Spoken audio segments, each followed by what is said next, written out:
Hello everyone. About 70% of the friends who watch my videos are not subscribed, and I would be very happy if you did. I know many of you use these videos to fall asleep, so before you drift off, I'd love it if you could leave a comment letting me know where you're listening from around the world. Story 1. I worked the night shift at a 24-hour diner on the edge of town. It was the kind of place with flickering neon signs and torn vinyl booths that smelled like old coffee and fried food. Most nights were quiet, except for the occasional drunk stumbling in after last call or truckers passing through.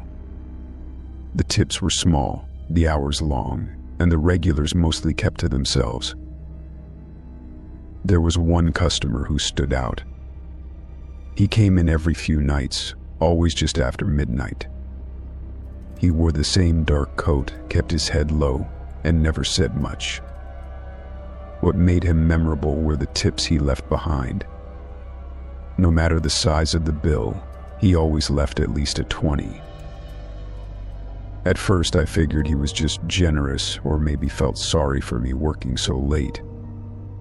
I did my best to give him good service, always keeping his coffee hot and making sure his order came out right. He liked his eggs over easy and his bacon crisp.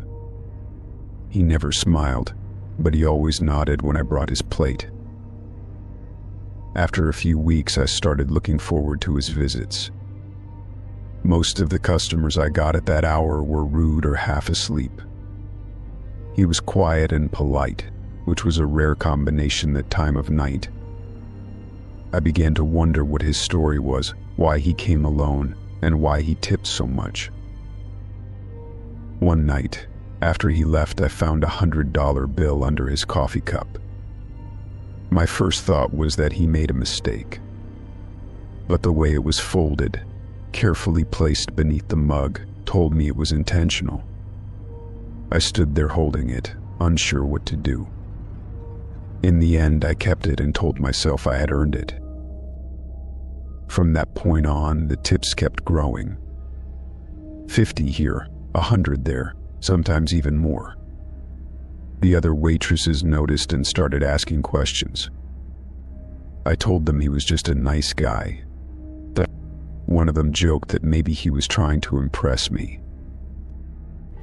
I laughed it off, but deep down I wondered the same thing.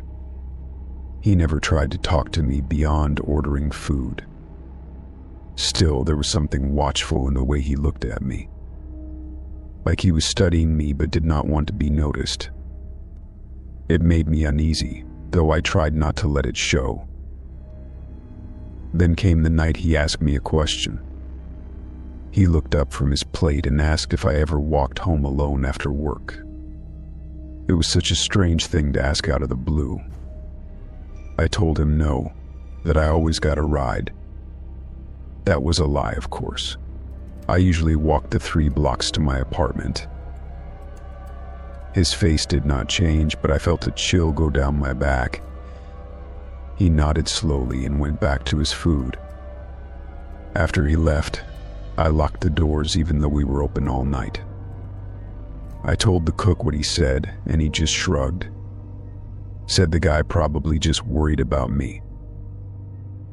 A few days later, I stayed late to help with inventory. I left around 4 in the a.m., the streets empty and cold. As I walked, I kept looking over my shoulder. I could not shake the feeling that someone was watching me. I made it home without seeing anyone, but I barely slept.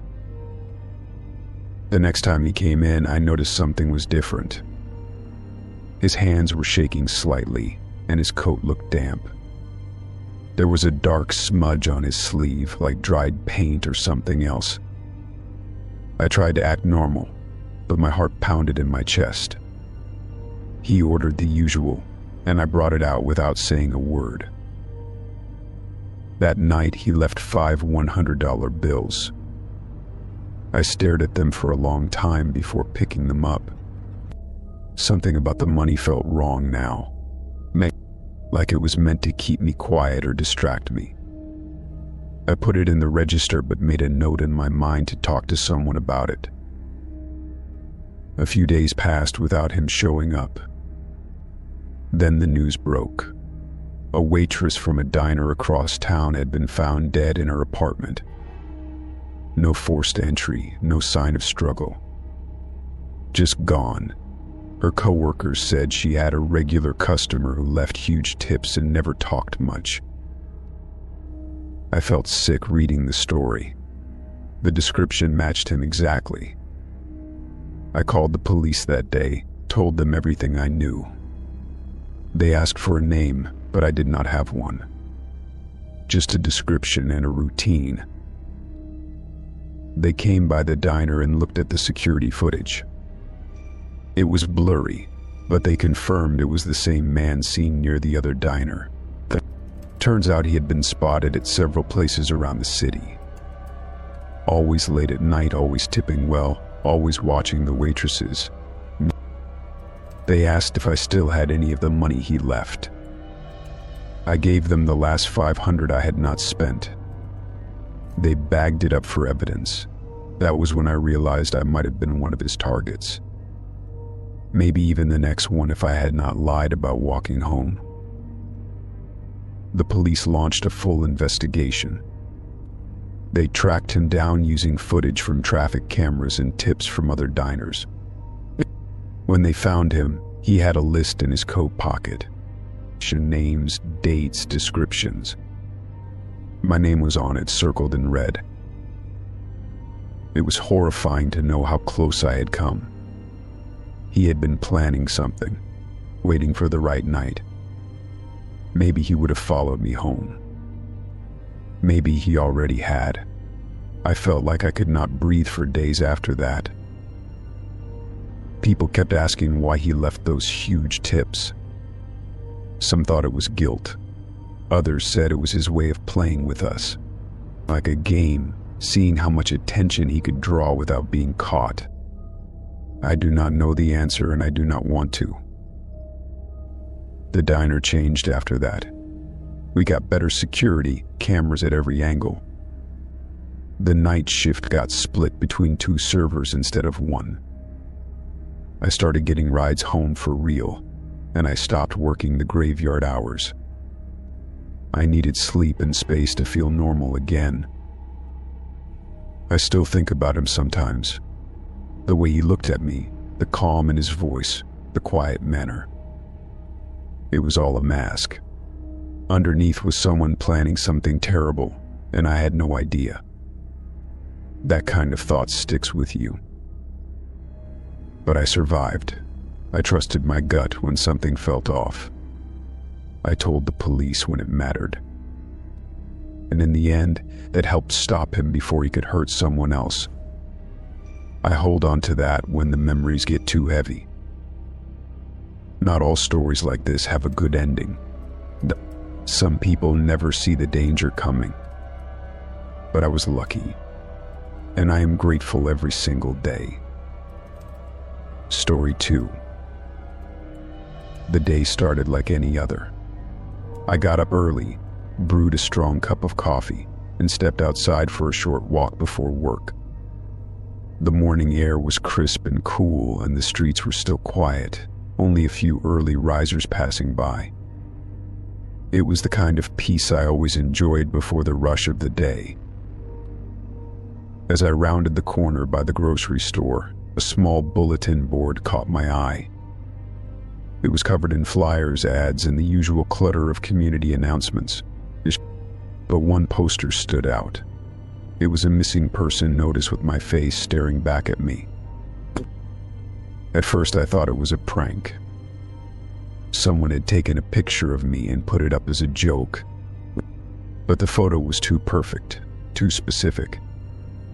It was one I did not even remember taking, and that alone sent a shiver through me. The text on the poster was even more disturbing. It said I had been missing for over 2 weeks. My name, birth date, height, and last known location were all listed accurately. It was as if someone knew everything about me and decided to make it public. I tore the poster down quickly and looked around, expecting someone to jump out laughing. but no one paid any attention. People walked past without even glancing at me. I stood there with the poster clutched in my hand, unsure of what to do next. I went straight home and locked the door behind me. My heart was racing, and my hands shook as I examined the poster again. Every detail matched perfectly, right down to the small scar on my jaw from a childhood accident. There was no doubt it was me. I checked my phone, thinking I would find messages or calls from someone asking where I had been. But everything looked normal. No missed calls, no concerned texts. According to my calendar and messages, I had been living my usual life. Panic began to creep in. I opened my fridge, checked my laundry basket, and looked through my garbage. All signs pointed to me being there every single day. Nothing was missing, and nothing seemed out of place. I even called my boss to ask how work had been. They said I had not shown up in nearly 2 weeks. My desk had been cleared out, and they assumed I had left without notice. Their voice was tense, clearly annoyed, not concerned. I hung up without another word. I sat on the floor, trying to piece together what could have happened. How could I have lost 2 weeks without realizing it? More importantly, how could I remember everything except those missing days? I went to the mirror and stared at my reflection. Nothing looked off. I looked tired, maybe a little pale, but I recognized myself. Still, something about my eyes seemed strange, like I was looking at someone else entirely. That night, I barely slept.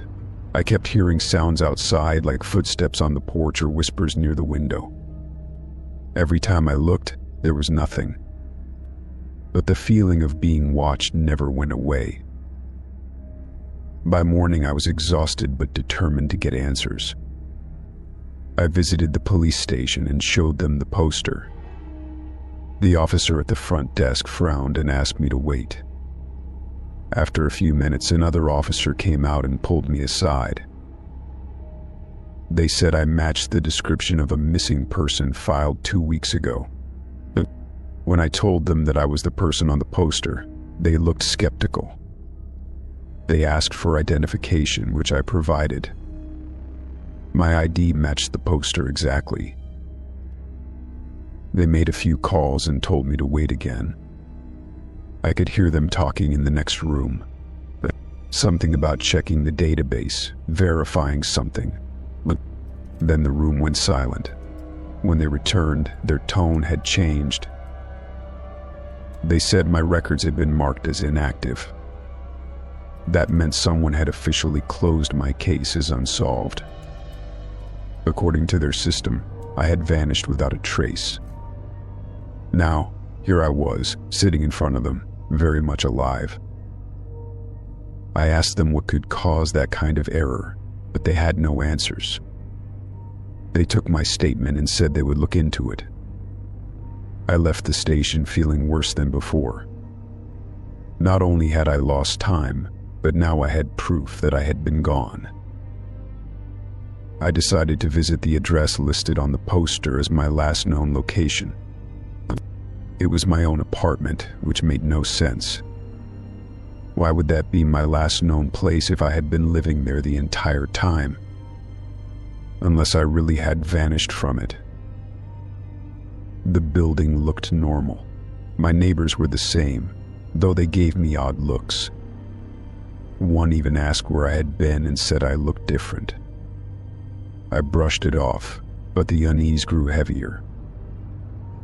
Inside my apartment, I searched every corner.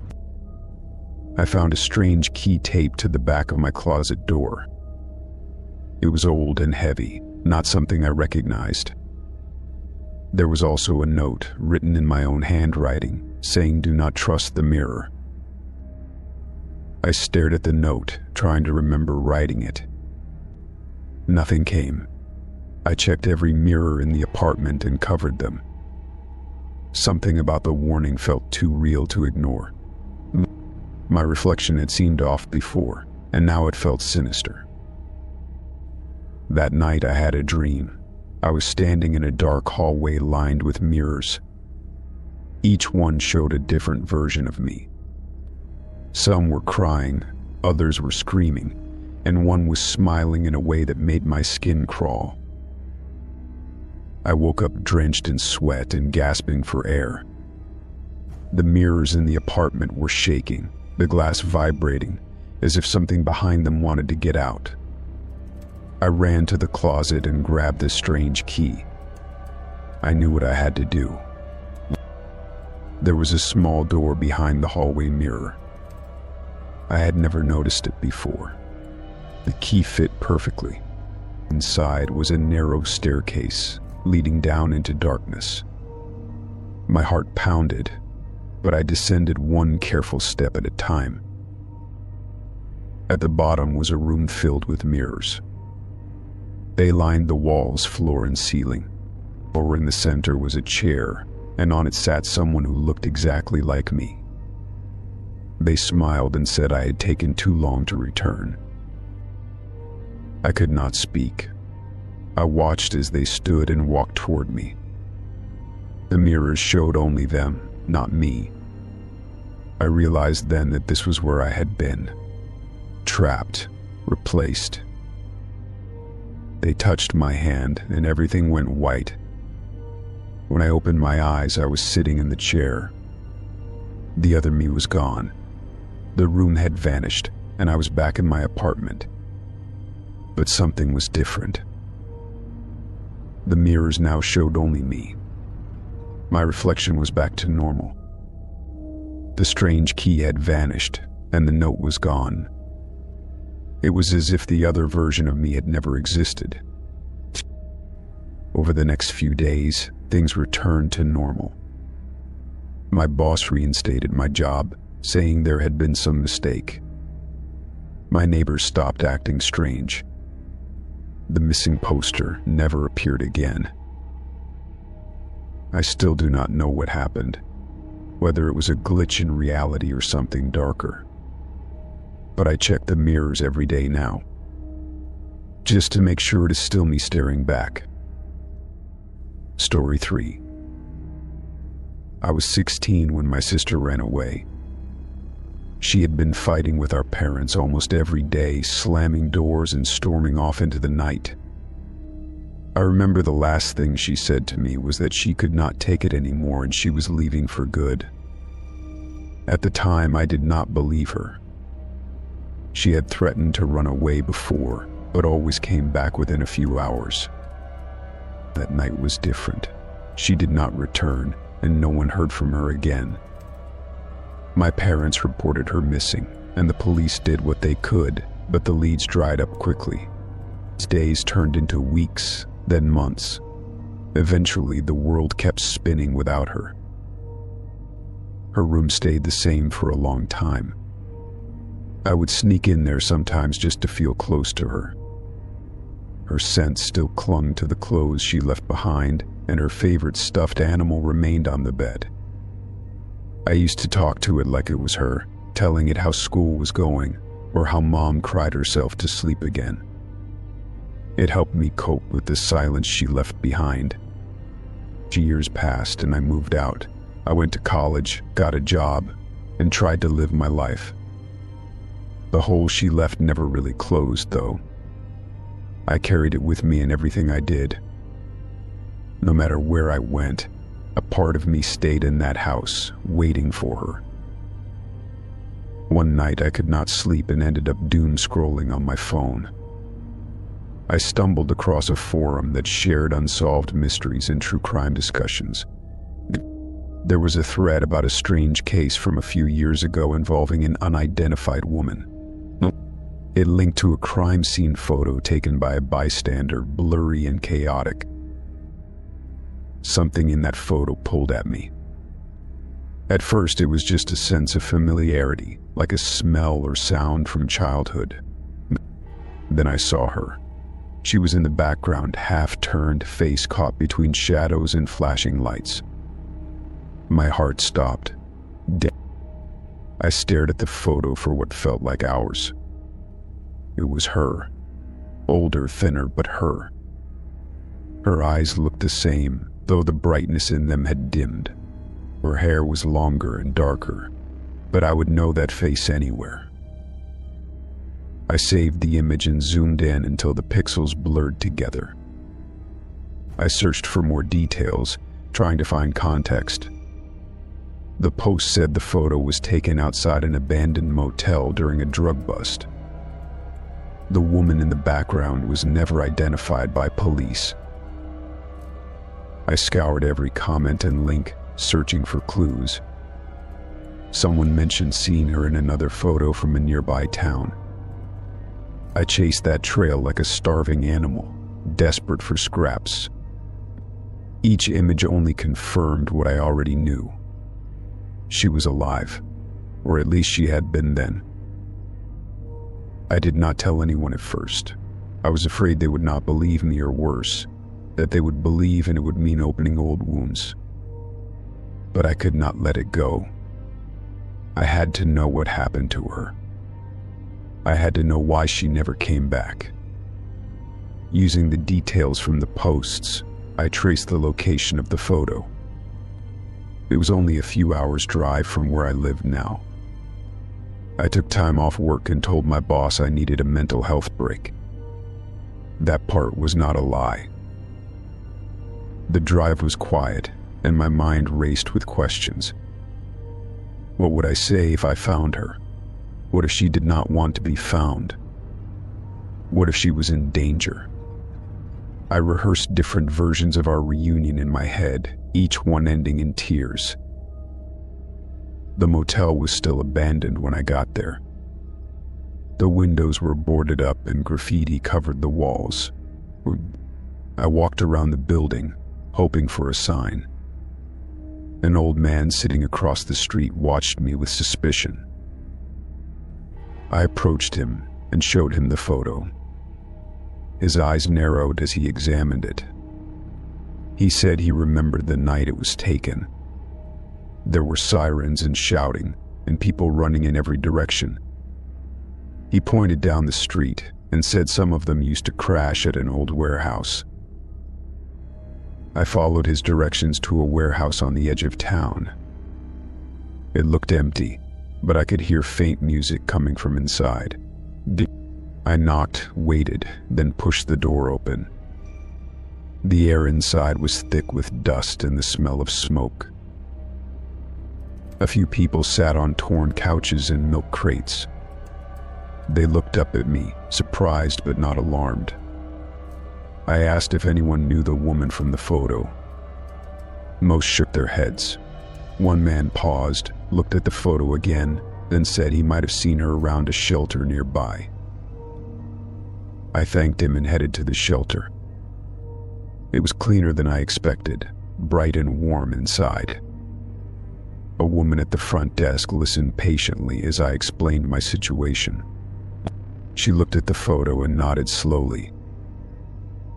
She said the woman had come in and out over the past couple of years. She never gave her real name, just went by a nickname. She kept to herself but was kind and quiet. The last time she came in was a few months ago. The shelter kept some records, and they had a note about where she might be staying. It was not much, but it was enough. I followed the trail to a small apartment complex in a quieter part of town. The building was old but cared for. I stood in front of her door for a long time before knocking. My hands were shaking. I heard movement inside, then silence. I knocked again, softly this time. The door creaked open a little, and then I saw her. She stared at me like she was seeing a ghost. I did not know what to say. I just whispered her name. Her eyes filled with tears, and she opened the door wider. I stepped inside, and we stood there in silence. She looked tired and worn, but she was alive.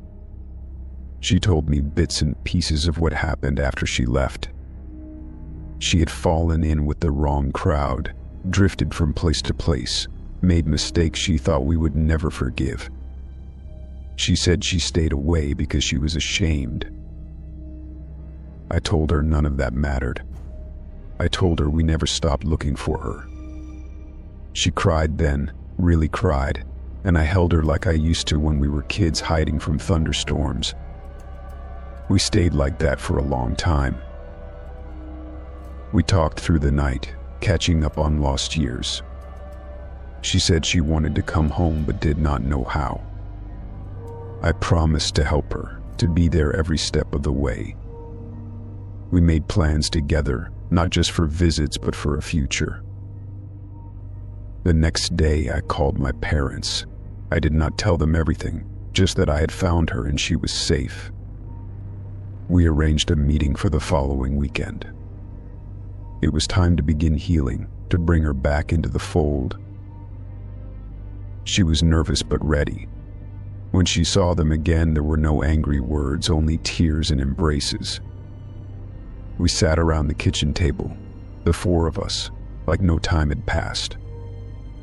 It was not perfect, but it was enough. She is living with me now while she gets back on her feet. She has started therapy and is thinking about going back to school. Every day is a step forward, and every time I see her smile, I remember the girl who vanished and the woman who found her way back.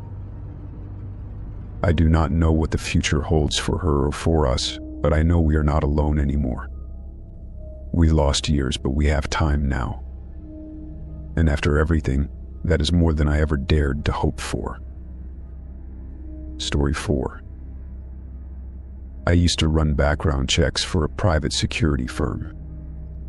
It was not the kind of job that drew a lot of attention, but it gave me access to all kinds of sensitive information, from criminal records to financial histories, and even psychiatric evaluations.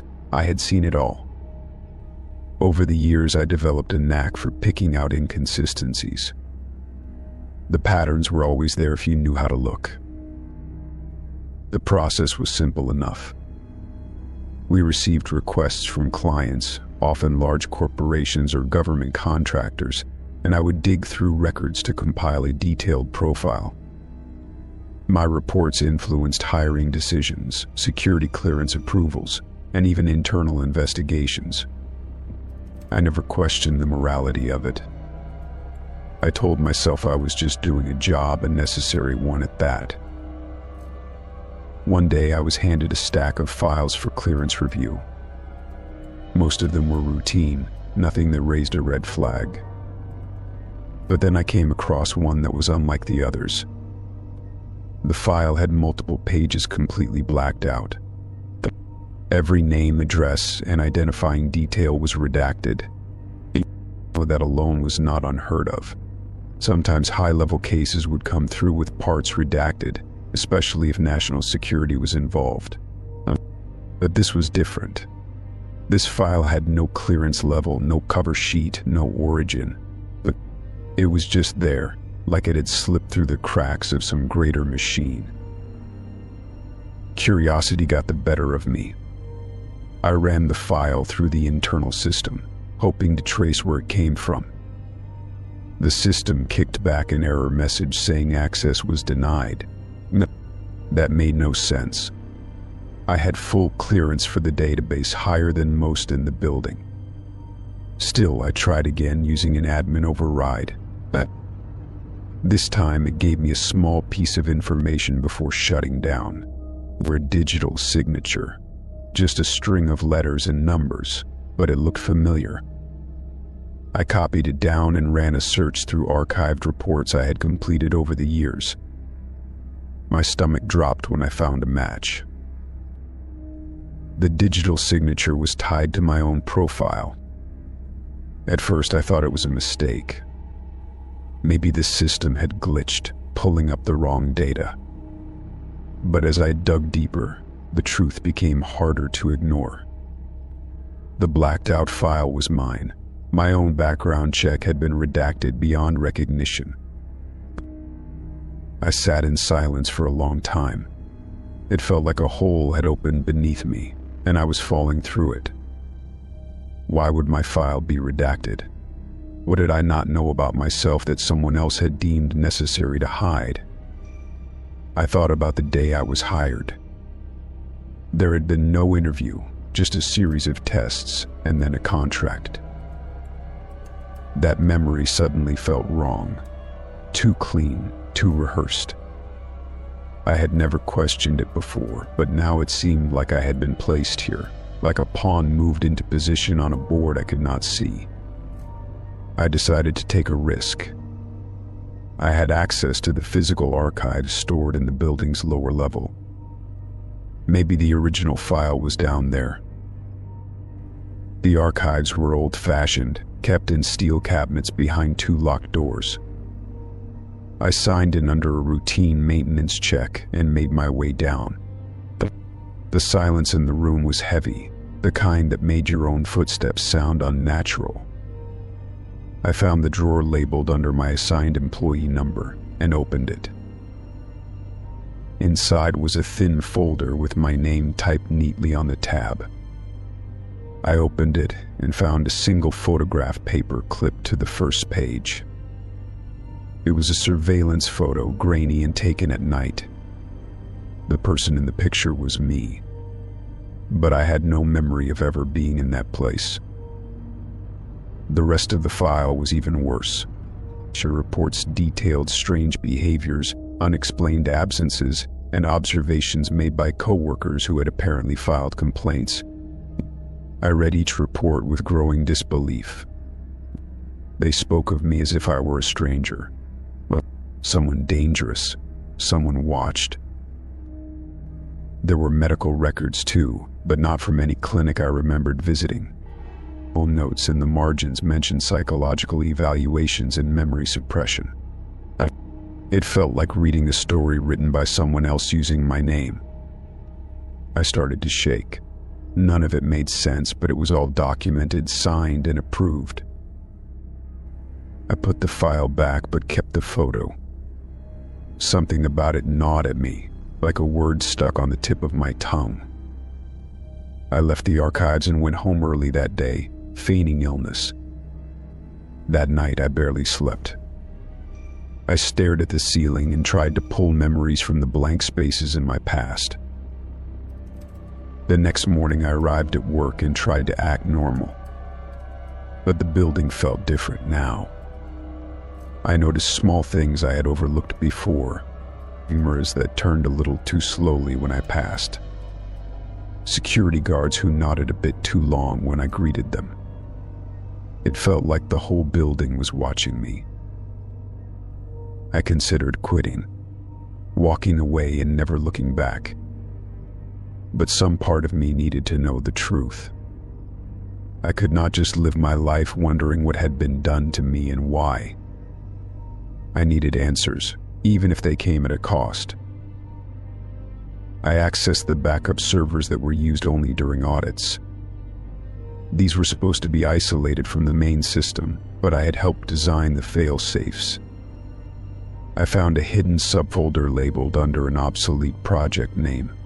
Inside were video logs, audio files, and scanned documents. The footage showed me in rooms I did not remember entering, speaking to people whose faces had been blurred. One clip showed me being led into a room by men in military uniforms. Another showed me strapped to a chair, eyes wide and vacant. I turned off the monitor, hands trembling. I wanted to believe it was fake, some elaborate trick or a simulation. But the voice in my head whispered the truth I had tried to ignore. Something had happened to me, something I had been made to forget, and someone had gone to great lengths to ensure I never remembered. I started receiving anonymous messages after that. At first they were vague, just a few words typed into my work terminal. They said things like "keep digging" and "remember the hotel." Then they became more direct. One message included an address and a time. No signature. Just instructions. I should have deleted it, reported it to security, and walked away. But instead I went. The address led to an old motel on the outskirts of town. The room was unlocked, and inside I found a box on the bed. Inside the box was another file. This one was handwritten. The file revealed that I had once been part of an experimental program. Not military, not corporate, something in between. It involved deep behavioral conditioning, identity restructuring, and artificial memory implants. I had been erased and rebuilt. I did not know if I believed all of it. Part of me still wanted to pretend it was just a bad dream. But the more I read, the more it explained the gaps in my life. Why I remembered some things so vividly while others were missing entirely. Why I sometimes woke up in strange places with no idea how I got there. I left the motel room with the file tucked under my arm. I walked for hours, not sure where I was going. I ended up at a bus stop, staring at the road ahead. I realized I had a choice. I could either vanish into that road, start fresh somewhere else, or I could stay and confront the people who did this to me. I chose to stay. The next day, I handed in my resignation. I made it look clean and unremarkable. I told them I was moving out of state, taking care of a sick relative. No one questioned it. They smiled and wished me well. But I knew their smiles were hollow. I moved into a small apartment under a different name and began the real work, tracing the threads of the program, finding others who had been part of it, digging into old records that had not yet been scrubbed. Every day I got closer to the truth. Every night I remembered a little more. One morning, months later, I received a package in the mail. Inside was a single photo. It showed me standing outside the security firm, taken from across the street. On the back was a message written in black ink. It said, "You were never supposed to remember." I stared at it for a long time. Then I burned it. They had tried to erase me, but I had found myself again. Piece by piece. I would never know everything they did, but I knew enough.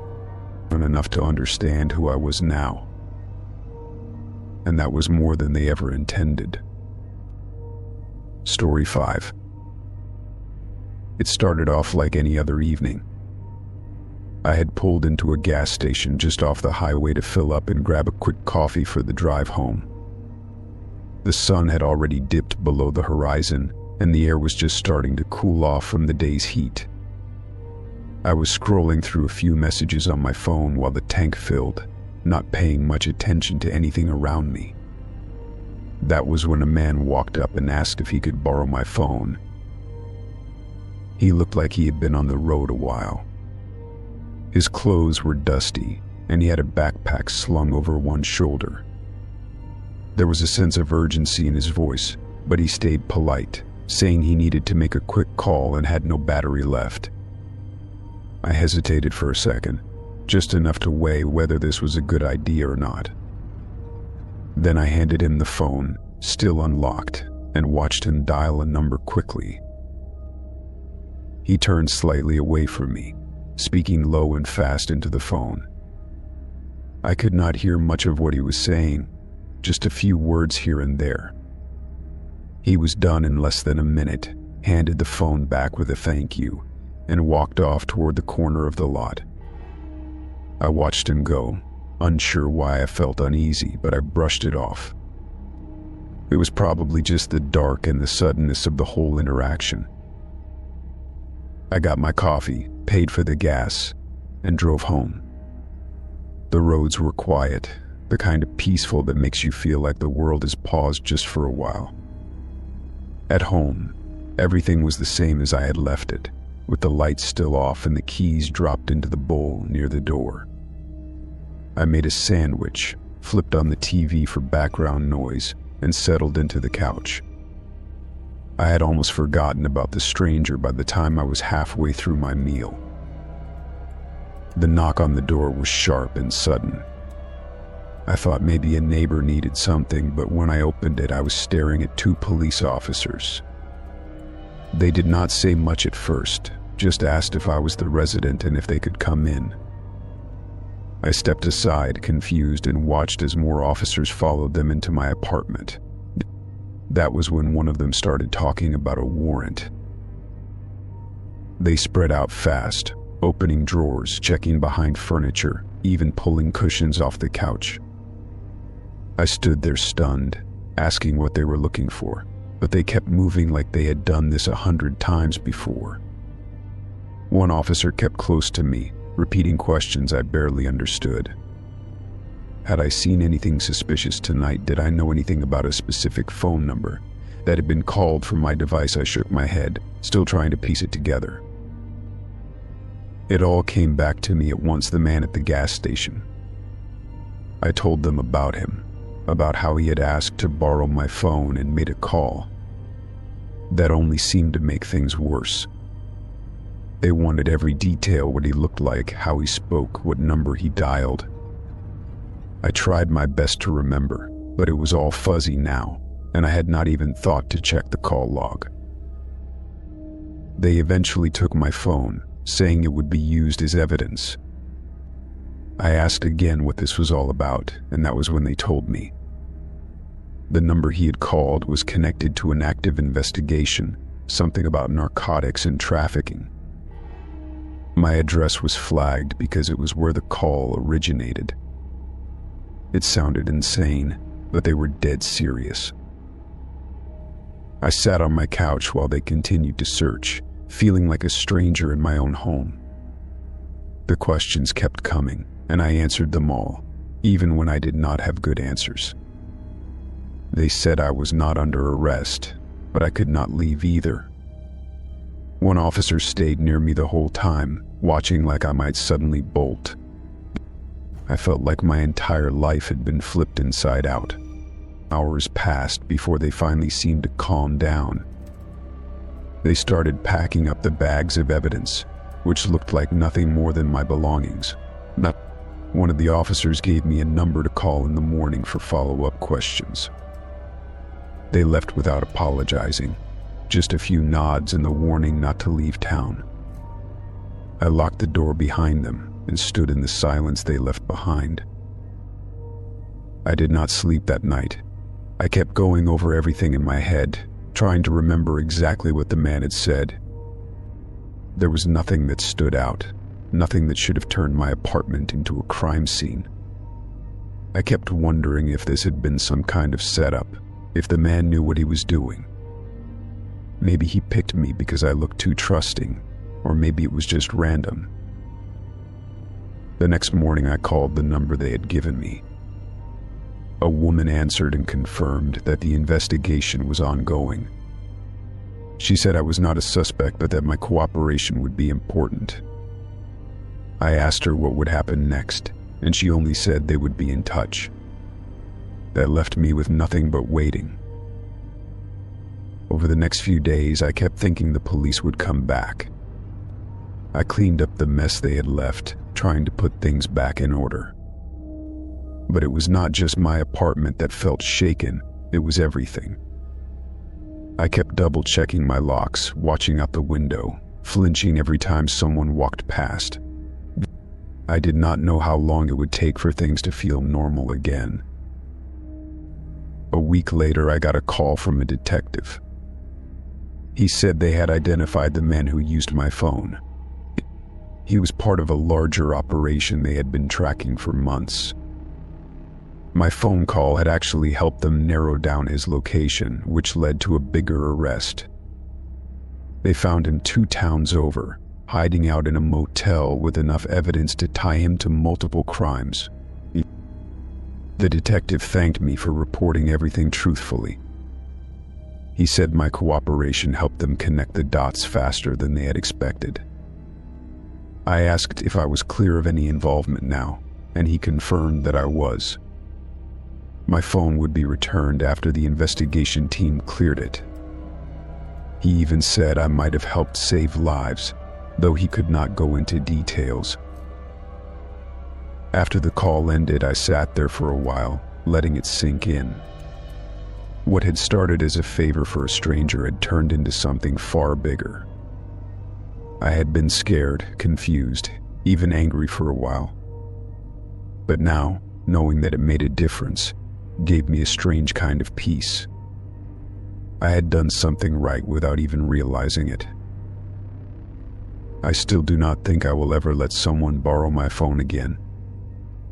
That kind of trust feels dangerous now, like a coin flip you cannot afford to lose. But I also know that sometimes the smallest choices can ripple into something larger.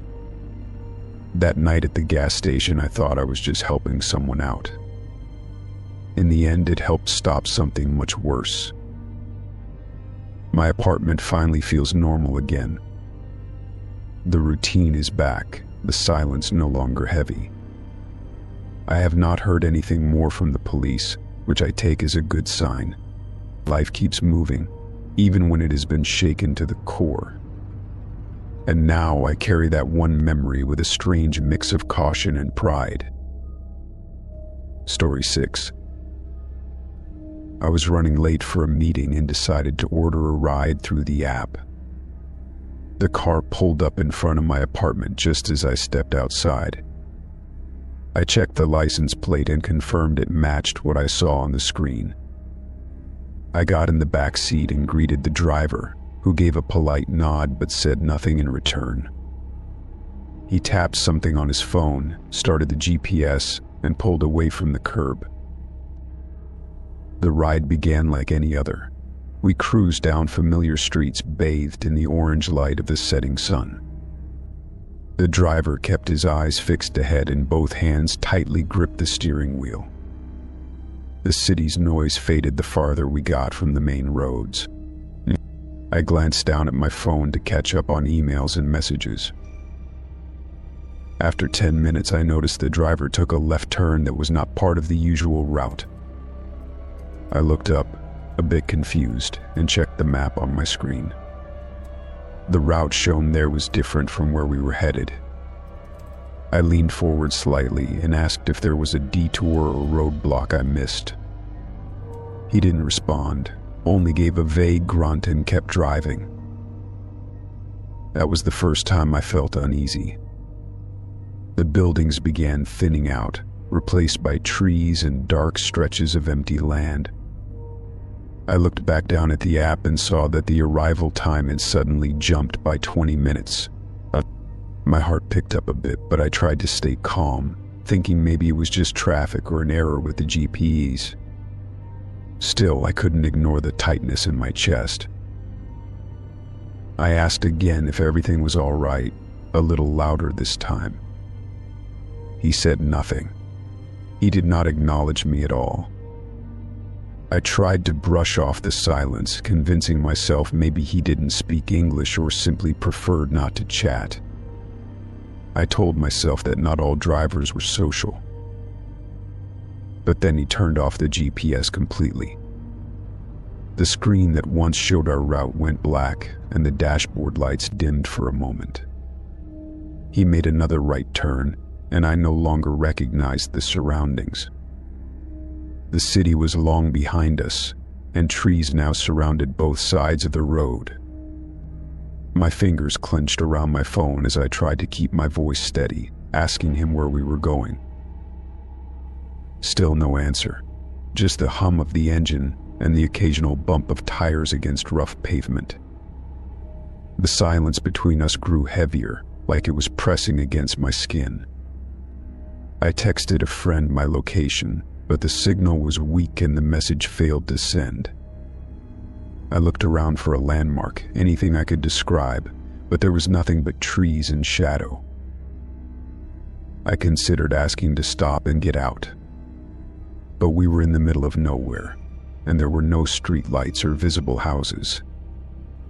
I remembered the safety features on the app and reached for the emergency contact button. When I tapped it, the app froze. My screen turned white and refused to respond. I swallowed hard and looked up again.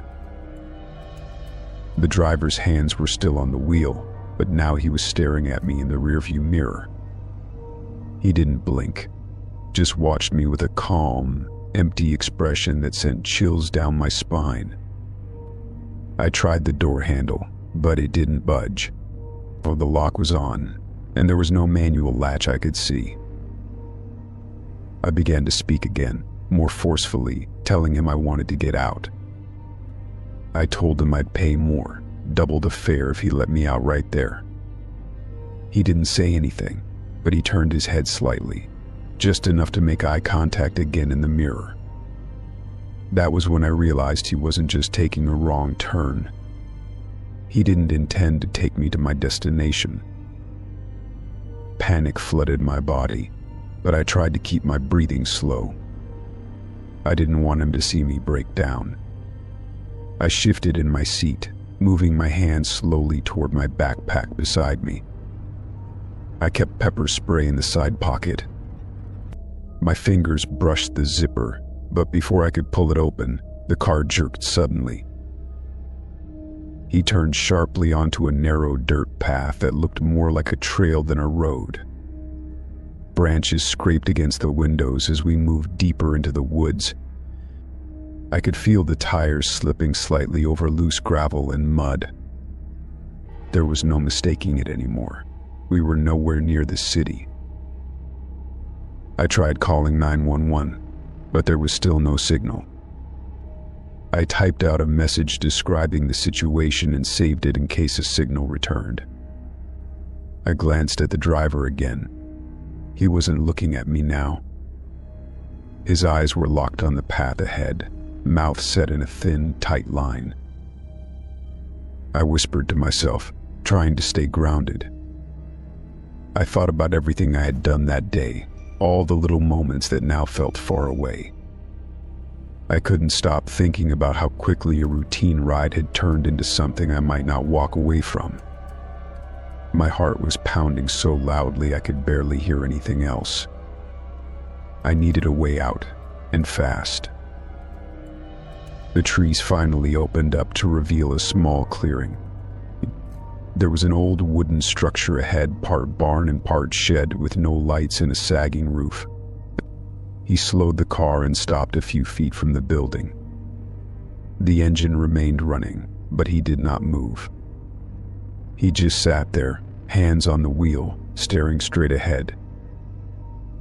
I made my move. I unzipped the backpack as quietly as I could and wrapped my fingers around the spray.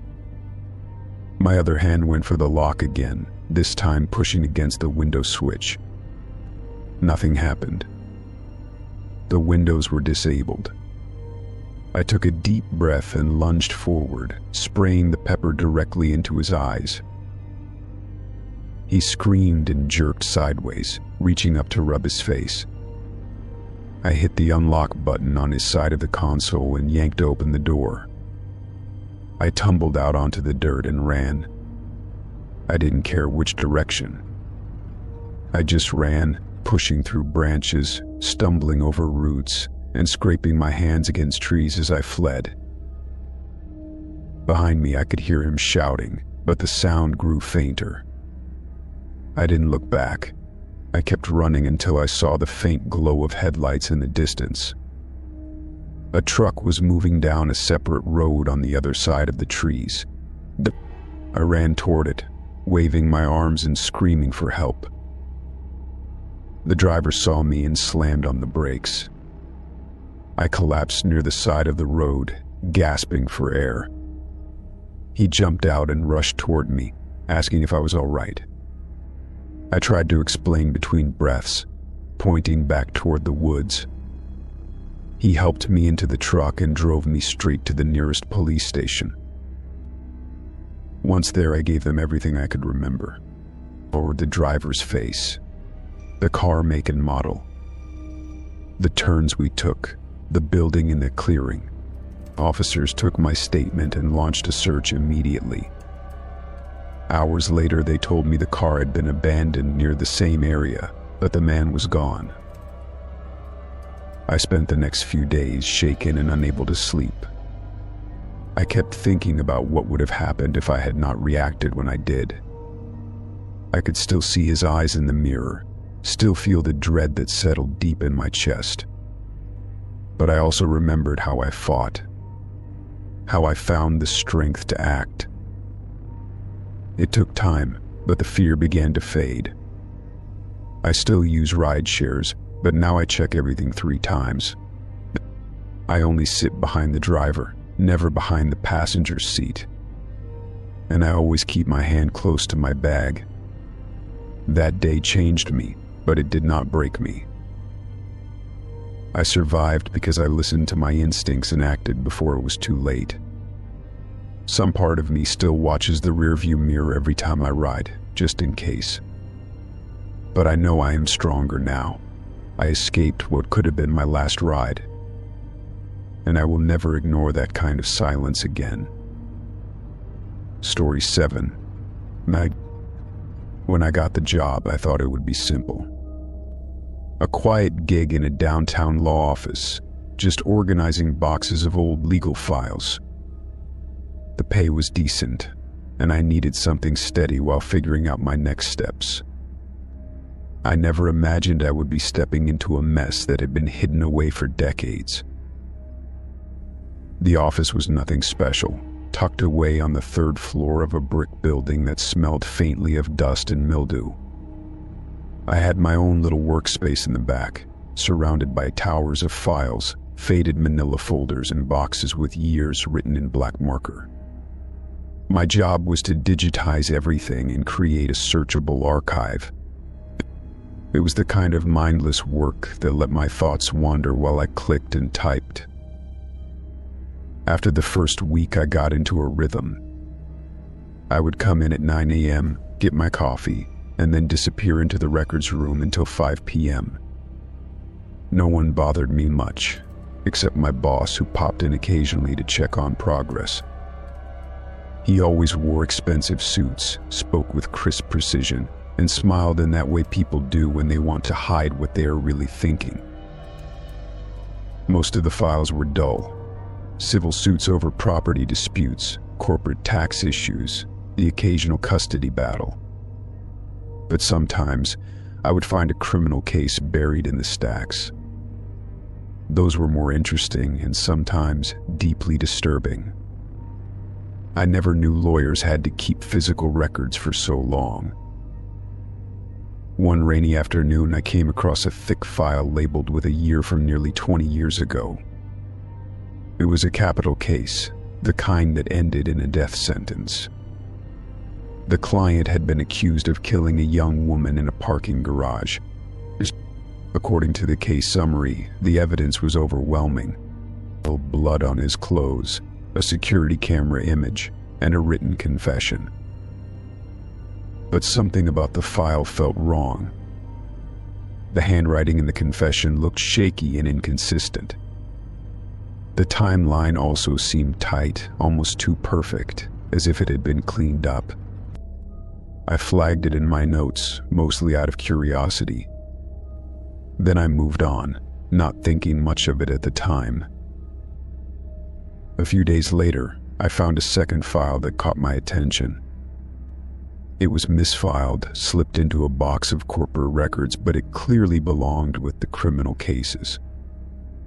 It was marked confidential and had my boss's name on the front in his own handwriting. The contents made my stomach twist. Inside were personal notes, draft statements, and a timeline. There were surveillance photos, but they did not match the original file I found. The real kicker was a document that described the crime scene before it had been officially processed. It was dated 2 days before the body had been discovered. I read it over and over again, unable to make sense of what I was seeing. It was as if someone had already known where and how the murder had happened. Worse, one of the documents mentioned planting evidence to seal the conviction. That was when I realized the implications. My boss had known too much too early. At first, I thought maybe he had been part of the defense team and had stumbled onto something after the fact. Maybe it was just sloppy record keeping. But when I checked the dates and names, it became clear he had been the lead prosecutor, the man who had pushed for the death penalty. My hands were shaking when I went back to the first file. I read the confession again, then looked at the photos. The man in the confession photo had bruises on his face and a swollen lip. There was no mention of an altercation during the arrest. The more I read, the more it seemed like the confession had been forced. I spent the next several evenings staying late, combing through the files and cross-referencing everything I could. I used paper and pen to take notes so nothing digital would lead back to me. My heart raced every time someone passed by the records room. I was terrified my boss would catch on. I learned that the convicted man had no prior record. He worked at a local grocery store and was clocked in just 30 minutes before the murder. The timeline was possible, but barely. Witnesses had claimed to see him near the scene, but their statements had inconsistencies that were ignored in court. I also found transcripts of suppressed evidence. One witness had said they saw someone leaving the garage who did not match the suspect. That statement had never been presented to the jury. It had been buried in a sealed envelope, one I only found because it had been misfiled under the wrong case. The more I uncovered, the more it became obvious. My boss had built his career on this case. It had been his big win, but he had framed an innocent man, and the real killer had walked away free. Or worse, the real killer was him. It seemed impossible. I looked at him differently after that. Every time he smiled at me, I felt sick. Every time he asked how things were going, I wondered if he already knew what I had found. I thought about quitting, walking away and pretending none of it had happened. But I could not do it. An innocent man was sitting on death row, waiting to die for a crime he did not commit. I had to do something, even if it put me at risk. I made copies of the key documents and kept them hidden in my apartment. I scanned some pages at a local library, using an anonymous email to send them to a legal aid group known for working with wrongful conviction cases. I did not include my name. I just hoped it would be enough to get them to take a second look. Weeks passed and I heard nothing. I started to think I had made a mistake. Maybe no one would believe documents from a dusty file in an old office. Maybe the case was too old to reopen. Then, one afternoon, 2 men in suits showed up at the office asking to speak with my boss. They did not say where they were from, but I noticed the badges clipped to their belts. Federal investigators. I tried to act normal as they walked past me. My boss came out of his office with a calm face, but his hands were clenched into fists. They spoke for nearly an hour behind closed doors. When the door opened again, my boss was pale and silent. The 2 men escorted him out of the building without a word. I sat at my desk, staring at my monitor, unsure of what I had just witnessed. The office was quiet after that. Word spread quickly. The senior partners released a statement saying my boss had taken an indefinite leave of absence. I knew better. A few days later, I saw a news article about an investigation into misconduct in an old capital case. It was the same case I had been reviewing. The article mentioned new evidence had surfaced and that the original conviction was under review.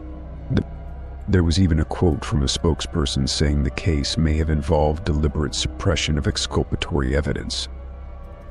That was the moment I finally let myself breathe. A month later, I received a letter in the mail. It had no return address. Inside was a single sheet of paper with a handwritten note, It said, "Thank you," and nothing else. I did not need more than that. Eventually, the man on death row was exonerated. The courts issued a formal apology, though I knew it would never make up for the years he had lost. My boss was indicted on multiple charges. Last I heard, he was awaiting trial. I still work in the same building, though the law firm has changed names. New leadership, new clients, new rules. I keep to myself and do my job.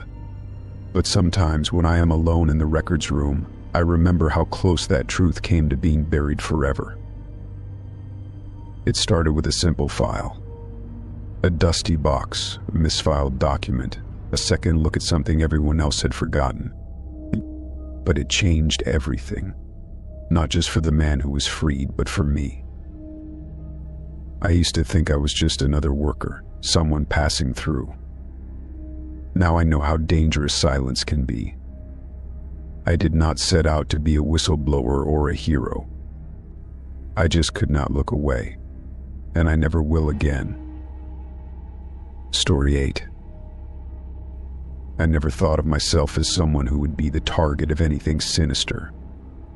My life was quiet, my routine simple. I worked from home, lived alone, and rarely ventured out past 9 in the evening. The neighborhood was peaceful, the kind where people waved from their porches and asked about your day. It was the last place I expected anything to go wrong. My mornings always started the same. I woke up at 6 a.m., made coffee, and watched the news while scrolling through emails. I kept the same routine because it gave me structure. There was comfort in knowing what to expect, in the rhythm of predictable days. But predictability can be dangerous when someone else starts learning your habits. I first noticed the feeling about a month ago. It was subtle, something I tried to brush off as imagination. I would wake up with the sensation that something was off, though nothing appeared to be disturbed. A shoe slightly out of place, a window blind tilted a little differently. Small things, too insignificant to raise alarm on their own. I convinced myself it was stress. Long hours at the computer and too many late nights were probably catching up to me. But I blamed the odd feelings on poor sleep and ignored the growing unease in my chest. The house looked the same, the doors were locked, and nothing was missing. I figured everything was fine. That illusion shattered when I opened my laptop one morning and found a message waiting. It was not from anyone I knew. No subject line, no signature, just a single image attached. I clicked it, not expecting anything serious. What I saw made my blood freeze. It was a photo of me sleeping in bed. The angle was from the foot of the mattress, as though someone had been standing right there. My face was relaxed, completely unaware. The room looked exactly as it had when I woke up, nothing out of place. Except now I knew someone else had been there. I sat frozen in my chair, unsure what to do. My heart pounded in my ears, drowning out all logic. I wanted to scream, to run, but I was too afraid to move. I did not know when the photo had been taken or how the person had gotten inside. My hands trembled as I checked every door and window in the house. Everything was still locked. There were no broken locks, no shattered glass, no signs of forced entry. The idea that someone could have been inside and then left without a trace was unbearable. I kept thinking I must have missed something. I searched every corner, but nothing told me how they had come or gone. I called the police, of course. They came, looked around, asked questions, and left with more uncertainty than answers. They found no evidence of a break-in. I showed them the photo, but without context, they said there was not much they could do. It was terrifying how little could be done, even with clear proof something had happened. The days that followed were filled with paranoia. I barely slept, too afraid of what I might wake up to. I installed cameras in every room, changed the locks, and even bought a motion sensor for the hallway. I kept lights on all night and checked the footage obsessively. Nothing showed up. No movement, no strangers, nothing to explain what had happened. For a while, it felt like things had gone back to normal. Weeks passed with no more messages, no strange photos, no signs of entry. I still felt unsettled, but the fear slowly dulled. Maybe it had been a prank, some sick joke by someone I knew. I told myself I was safe again. I was wrong. The second photo arrived quietly, just like the first. No message, no sender, just a single image. This time it was from a different angle, higher up, as though taken from inside the closet across the room.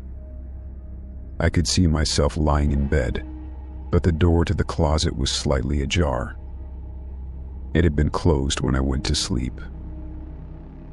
I stopped breathing for a moment as I stared at the screen. My chest felt tight, like the air had been sucked out of the room. I realized with horror that the person had not left after the first time. They had stayed. Somehow, they had been hiding in my house for days, maybe longer. I grabbed a baseball bat and approached the closet with shaking hands. I opened it slowly, half expecting someone to jump out. But it was empty, or at least it seemed that way.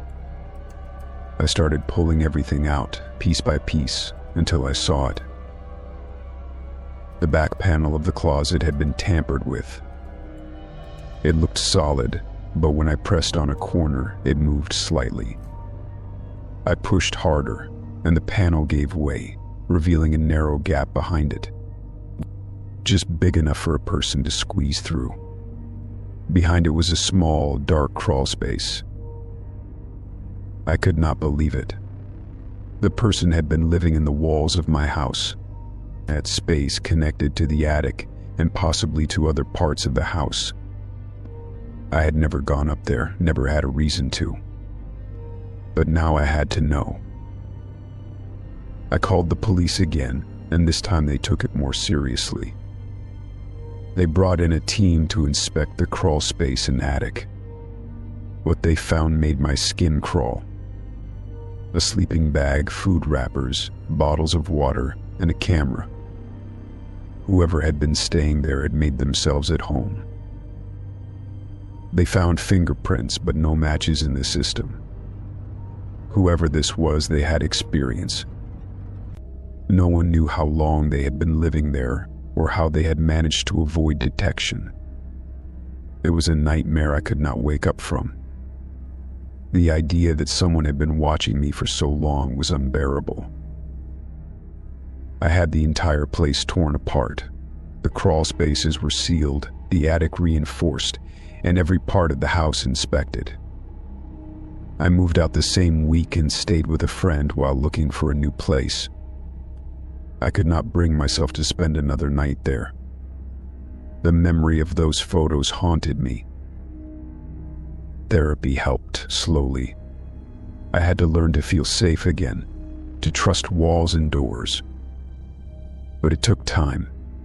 I still wake up some nights with the sense that I'm being watched. Sometimes I check every closet in the house, just to be sure. But I am not the same person I was before. The police never found the man. His trail vanished after I discovered the hiding spot. They believe he may have fled once he realized I was close to discovering him. There were no more photos after that. Nothing else ever appeared. Eventually, I found a new home, far from the old one. I installed better security, took self-defense classes, and built a life rooted in caution. I do not live in fear anymore, but I never let my guard down. I learned that horror does not always come with noise. Sometimes it waits quietly in the dark. Now every night before bed, I check every room, every corner, and every lock. I make sure no closet door is left even slightly open. And though I sleep more peacefully now, I will never forget what it felt like to wake up and realize I was not alone. That experience changed me in ways I cannot fully explain. But I survived it. I reclaimed my safety piece by piece, even if the scars still linger. I never received another photo, never saw that man again. That silence is enough for me, and I will never take it for granted. Story 9. When my neighbor died, it barely registered as more than a passing note in my mind. We had exchanged polite nods in the hallway, shared the occasional elevator ride, and offered stiff smiles on rainy mornings. She lived 2 doors down from me and kept mostly to herself. Her blinds were always drawn, and I never saw her have guests over or speak to anyone else in the building. I never had a reason to think anything was wrong. The only unusual thing was how quiet her place had become. Normally I could hear the faint creak of floorboards or the soft hum of her television when I passed her door. But for the last few days there had been nothing, not even the sound of movement. It was like her apartment had gone completely silent. When I saw the flashing lights from my living room window, I assumed someone had slipped in the stairwell, or that there had been a gas leak. I only learned she had died when I opened my door and saw officers speaking with the building manager. They were calm, not in a hurry, no stretchers or frantic motion.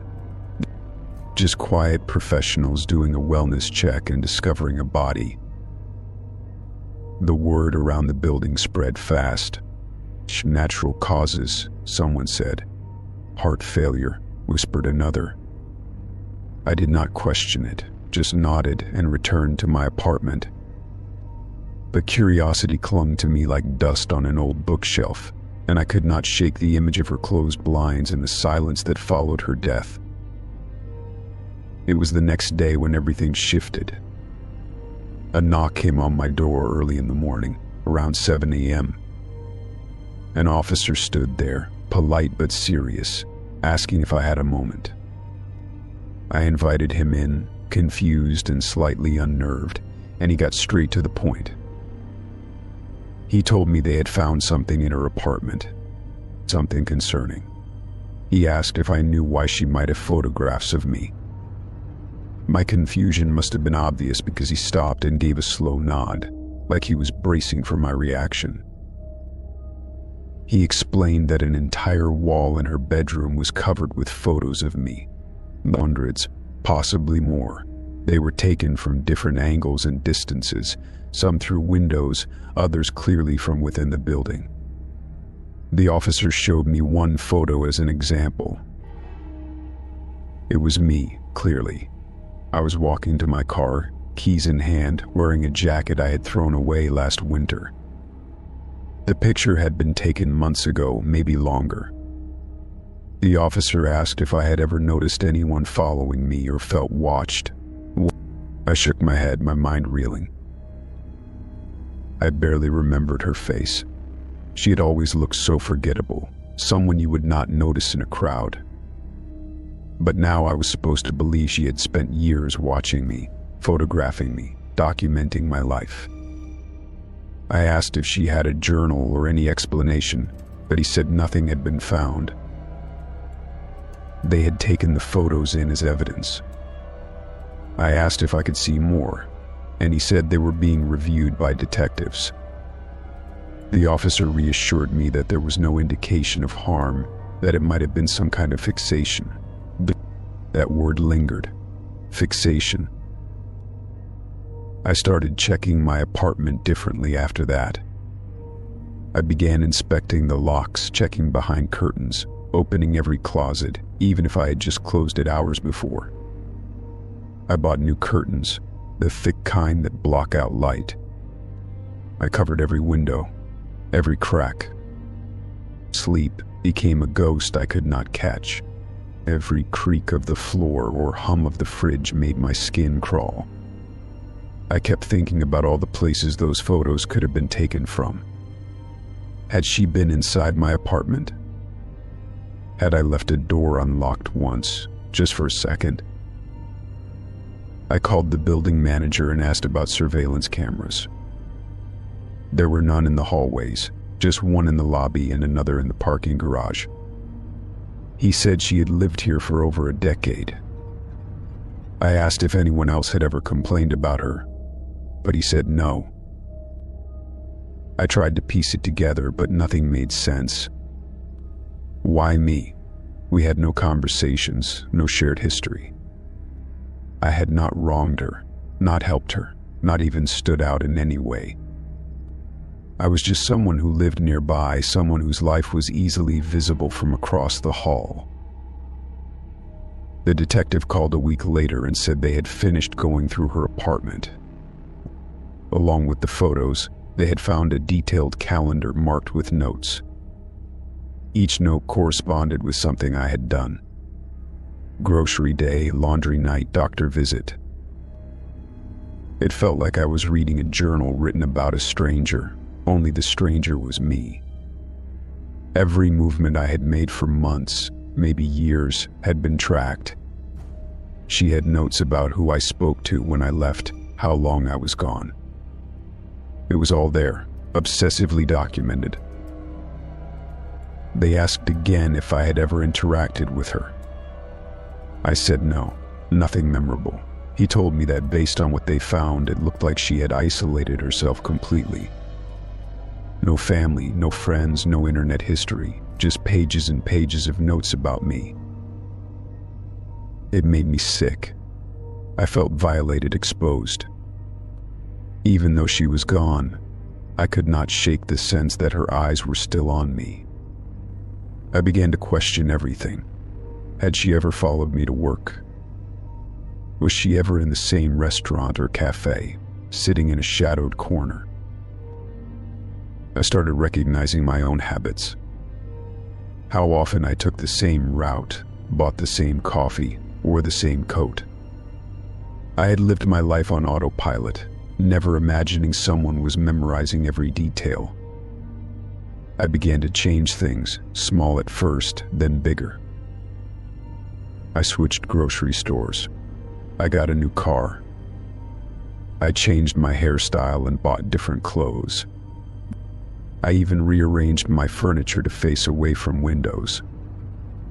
The paranoia had settled into my bones like a slow-moving cold that would not go away. But something strange happened after a few weeks. I began to feel freer, like shedding a second skin I did not know I had been wearing. I no longer lived under the illusion that I was invisible. And oddly, it gave me a kind of control. I became aware of myself in a new way. The detective called one final time. He said the case was officially closed. No criminal charges, no further investigation. She had left no will, no family to notify. Just an apartment full of photographs and a dead obsession. He asked if I wanted any of the photos returned, and I said no. I did not want to see my life from her perspective ever again. I wanted to reclaim my identity, not through the lens of her madness, but through my own choices. Weeks turned into months. The apartment 2 doors down remained empty. Occasionally I would pass by and glance at the door, half expecting to hear movement behind it. But there was nothing, only silence and the faint smell of fresh paint after the unit was cleaned. One afternoon, while clearing out old boxes, I found a notebook I had forgotten about. It was filled with my own notes, goals, little observations. I had not written in it since long before her death. Reading it reminded me of who I used to be. I sat down and wrote something new. Not about her, not about the photos, but about me. I wrote about change, about reclaiming space, about becoming visible on my own terms. It felt like breathing after being underwater too long. In a strange way, she taught me something I did not expect. Not about fear or obsession, but about presence. About what it means to be aware of your own life, your choices, your path. I had been watched for so long that I forgot how to see myself. Now, I do not just move through the days. I live them. I speak more often to neighbors, take new routes, try new things. And when I look into the mirror, I no longer wonder who might be watching. I see myself. Clear, unblurred, unafraid. Story 10. I used to work the evening shift at a women's shelter on the edge of the city. Most nights were quiet, filled with soft voices, shared stories, and cups of tea that were never quite warm enough. The women came from every kind of background, carrying different kinds of pain. My job was to help them feel safe, and most nights I believed we succeeded in that. There was one woman who stood out from the others, not because she talked more, but because she talked less. She kept to herself and always wore long sleeves, even in the heat. When she did speak, her voice was barely above a whisper. Still, she was polite, followed the rules, and slowly seemed to settle into the rhythm of the place. It was my third week when she arrived, brought in by an officer who said she had been found wandering near a highway. No ID, no phone, no belongings. She was shaken but unharmed, at least physically. The shelter accepted her without question, just like we did with everyone. Over the days, she started to show signs of easing into the group. She joined in the group meals, helped with the chores, and began to make eye contact. That might seem small, but for someone like her, it was a huge step. We never pressed her for details about her past. We let them come out in their own time, if they came at all. She mentioned once quietly that she had a brother. I remember the way she said it, like she was testing the idea. I asked if she wanted to contact him, but she shook her head. I let it go, making a note of it in her file like we always did when someone mentioned family. About a week later, a man came to the front desk asking for her. He said he was her brother. He was clean-cut, well-spoken, and had a kind of calm confidence that made people want to trust him. But something about him didn't sit right with me. I asked for his ID, and he showed it without hesitation. The name didn't match the one she had given when she arrived, but he claimed that was a mistake, that she was confused when she checked in. He said he had been looking for her for weeks, and that she had gone missing after leaving home during a fight. Protocol said we had to confirm with the resident before allowing any contact. I told him to wait while I went to talk to her. When I brought up the visit, she froze. Her whole body tensed, and her voice dropped to a fearful whisper. She said no, he was not her brother. I returned to the front desk and told the man she did not wish to see him. He did not argue, but he stared at me for a few seconds too long before nodding and leaving. I wrote up the report like I always did, flagged it for follow-up, and moved on with the night. Or at least I tried to. After that, she changed. She slept less, ate less, and started avoiding the common areas again. I tried to talk to her, but she pulled away. Her hands shook when she handed me her laundry one evening. I asked if she felt safe. She said no. We tightened security. No visitors were allowed without prior approval. The doors were locked earlier. I kept an eye out for that man every evening. I thought we were doing enough. I thought she was safe behind our walls. 2 nights later, during the graveyard shift, she vanished. There was no forced entry, no broken locks, nothing on the cameras. Her room was neat, bed made, nothing left behind. It was like she had just evaporated. Panic hit us all at once. Staff were questioned. The residents were questioned. The police were called. They opened an investigation but made little progress. Since she had come in without ID, they had little to go on. No fingerprints in the system, no family to contact. I told them about the man. Gave them everything I could remember. They thanked me and said they'd look into it. Weeks passed, then a month. No news. No sign of her. Some of the other residents asked about her, but most just moved on. That was the way it went in a place like this. People came and went, and some were never seen again. But this one stayed with me. I kept replaying the interaction with that man. His confidence, his eyes, the way he had said her name. It had not been with affection, but with possession, like she belonged to him, like she was property. I started digging on my own time. I looked up missing persons reports, news stories, anything that might connect. I thought maybe he had done this before. Maybe someone else had filed something similar. I found nothing. No one matching his description ever came up. Eventually, I let it go. Not because I stopped caring, but because it was eating away at me. I couldn't sleep. I couldn't work. Every time a new resident arrived, I looked for her face. I knew I would not find it.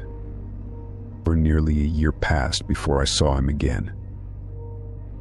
It was a warm spring evening, and I was locking up for the night. He was across the street, leaning against a lamppost. He didn't move when I saw him, just looked at me, same calm face, same cold eyes. I froze for a moment, then went back inside and called the police. They arrived quickly, but by then he was gone. I gave them the same description. They searched the area but found nothing. No footprints, no car nearby, nothing.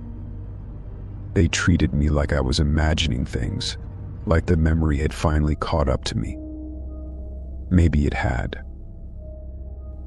That night I couldn't sleep. I kept seeing his face in the shadows, kept hearing her whispering that he wasn't her brother. I knew it now with every fiber of my being. He had found her, and he had taken her. But the story doesn't end there. 3 months later, a package arrived at the shelter. No return address, no markings, just a plain brown envelope. Where inside was a photograph. It was her, standing in a park somewhere, holding a small child. She looked different. Her hair was shorter, and she had gained weight.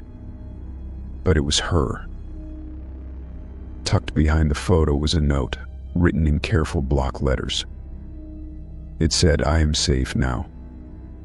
Thank you." That was it.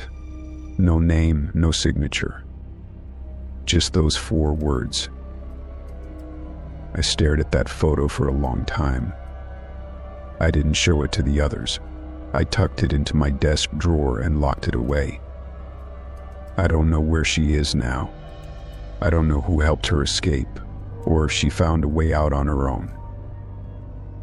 But I know she survived. And in this line of work, that is sometimes the best ending we can hope for. Story 11. It started with a phone call that came early one morning, just after 7 in the a.m. I was still half asleep, trying to shake off the fog from my brain. The voice on the other end was stern and clipped, asking if I was who I said I was. I confirmed it without thinking. That was my first mistake. They asked me if I was aware of a warrant issued in my name. My stomach turned, and I thought it must be a scam. I laughed nervously and asked what they were talking about. The voice did not laugh back. They told me there had been a serious crime and my name was linked to it. I hung up the phone, sure it was some kind of prank, but the unease stayed with me all day. Later that afternoon, I got a letter in the mail. It was from a lawyer's office I had never contacted. The letter mentioned representation and asked me to appear for questioning. That was when I went online and searched my name.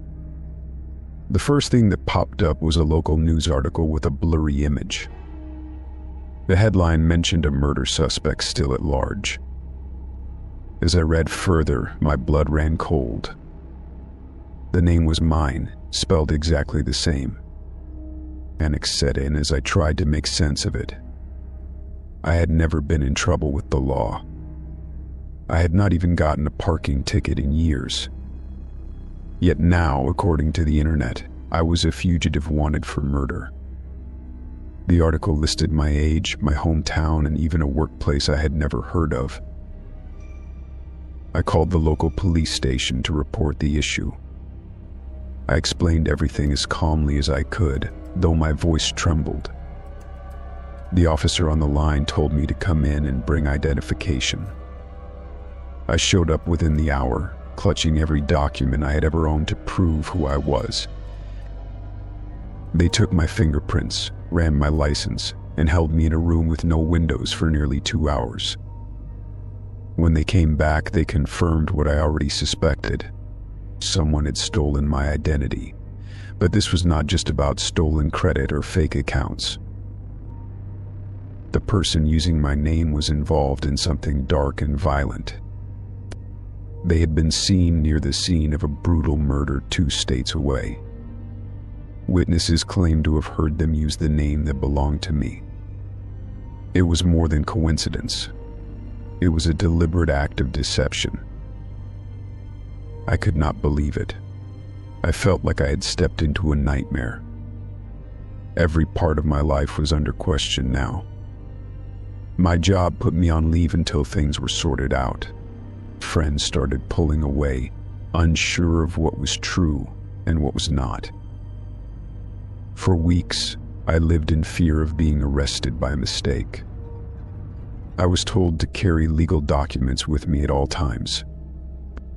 Even simple tasks like grocery shopping made me nervous. I kept thinking someone would recognize the name and call 911. My face had not been made public yet, but that could change in an instant. Investigators asked if I had lost any identification recently. I remembered my wallet being stolen months ago, thinking it had just been a petty thief. I never imagined someone would use it for something so horrible. The thought of them walking around pretending to be me made my skin crawl. They told me the suspect had used my name to rent a car, book a hotel, and apply for a job. Each time they slipped through the cracks, using my clean record to stay hidden. It was clear they had studied me somehow. They knew enough to fake my identity convincingly. I spent every day trying to clear my name. I met with lawyers, provided statements, and gave every possible alibi. I had to prove I was not in the same state during the murder. Thankfully, my time card from work and security footage from my building saved me. Still, the damage had already started. Rumors spread fast, especially in small towns. Some people looked at me differently, even after the truth came out. My reputation was stained by something I had no control over. It hurt more than I expected. Being innocent did not erase the suspicion in other people's eyes. Eventually, the real suspect was caught. They were pulled over during a routine traffic stop. When they gave my name, the officer got suspicious and ran a check. Fingerprints did not match, and a deeper investigation revealed the truth. I got the call the next day. Relief washed over me, but it came with exhaustion. The stress of living under suspicion had worn me down. I had lost weight, stopped sleeping, and avoided going out. Even after the danger passed, the fear stayed. I had been hunted for something I did not do, and it changed me. The person who stole my name had a long criminal history under different aliases. They admitted in court they used mine because it was clean and believable. That simple fact shook me. A few stolen documents had nearly ruined my life. After the trial, I started putting the pieces back together. I got my job back, though things were not the same. Trust had been shaken, even if no one said it out loud. I could feel the caution in my coworkers' eyes. It would take time to rebuild what had been broken. I took steps to protect myself in the future. I froze my credit, added alerts to my accounts, and checked my records weekly. I no longer assumed privacy was a given. My information had been used against me once, and I would not let it happen again. Caution became second nature. In the end, I found a strange strength in the experience. I had been pushed to the edge and survived. I learned how fragile identity really is, and how important it is to speak up when something feels wrong. There were moments I thought I might never be believed, but I kept fighting. I no longer take normal days for granted.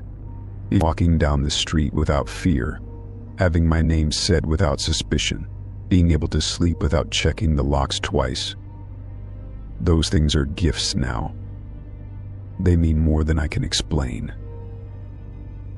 The name I carry is mine again, and while I may never forget what happened, I refuse to let it define me.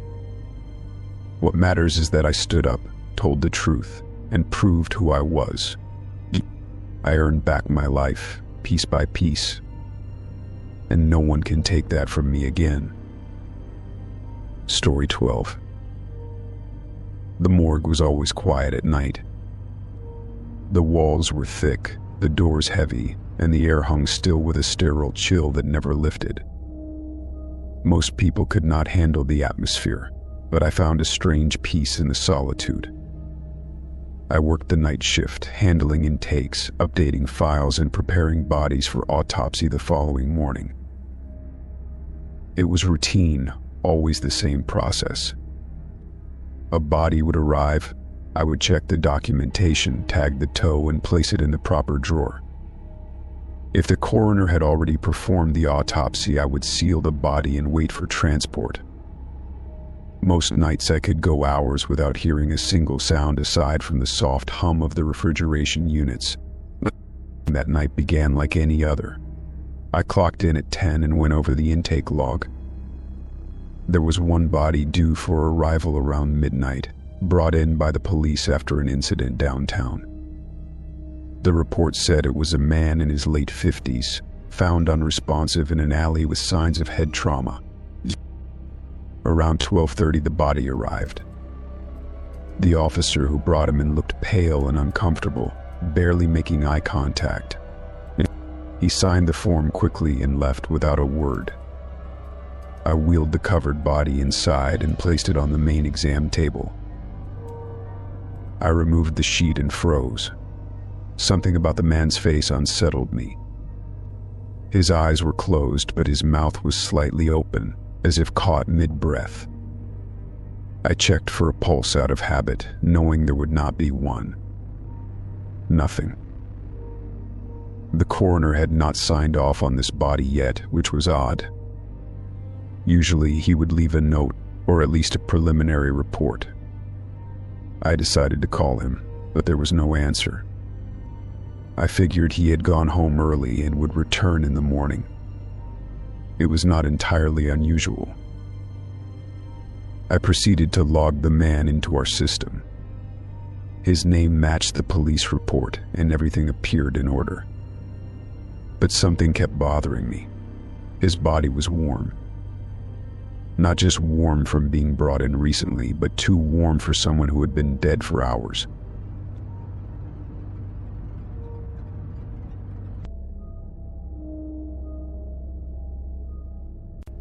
I checked the timestamp.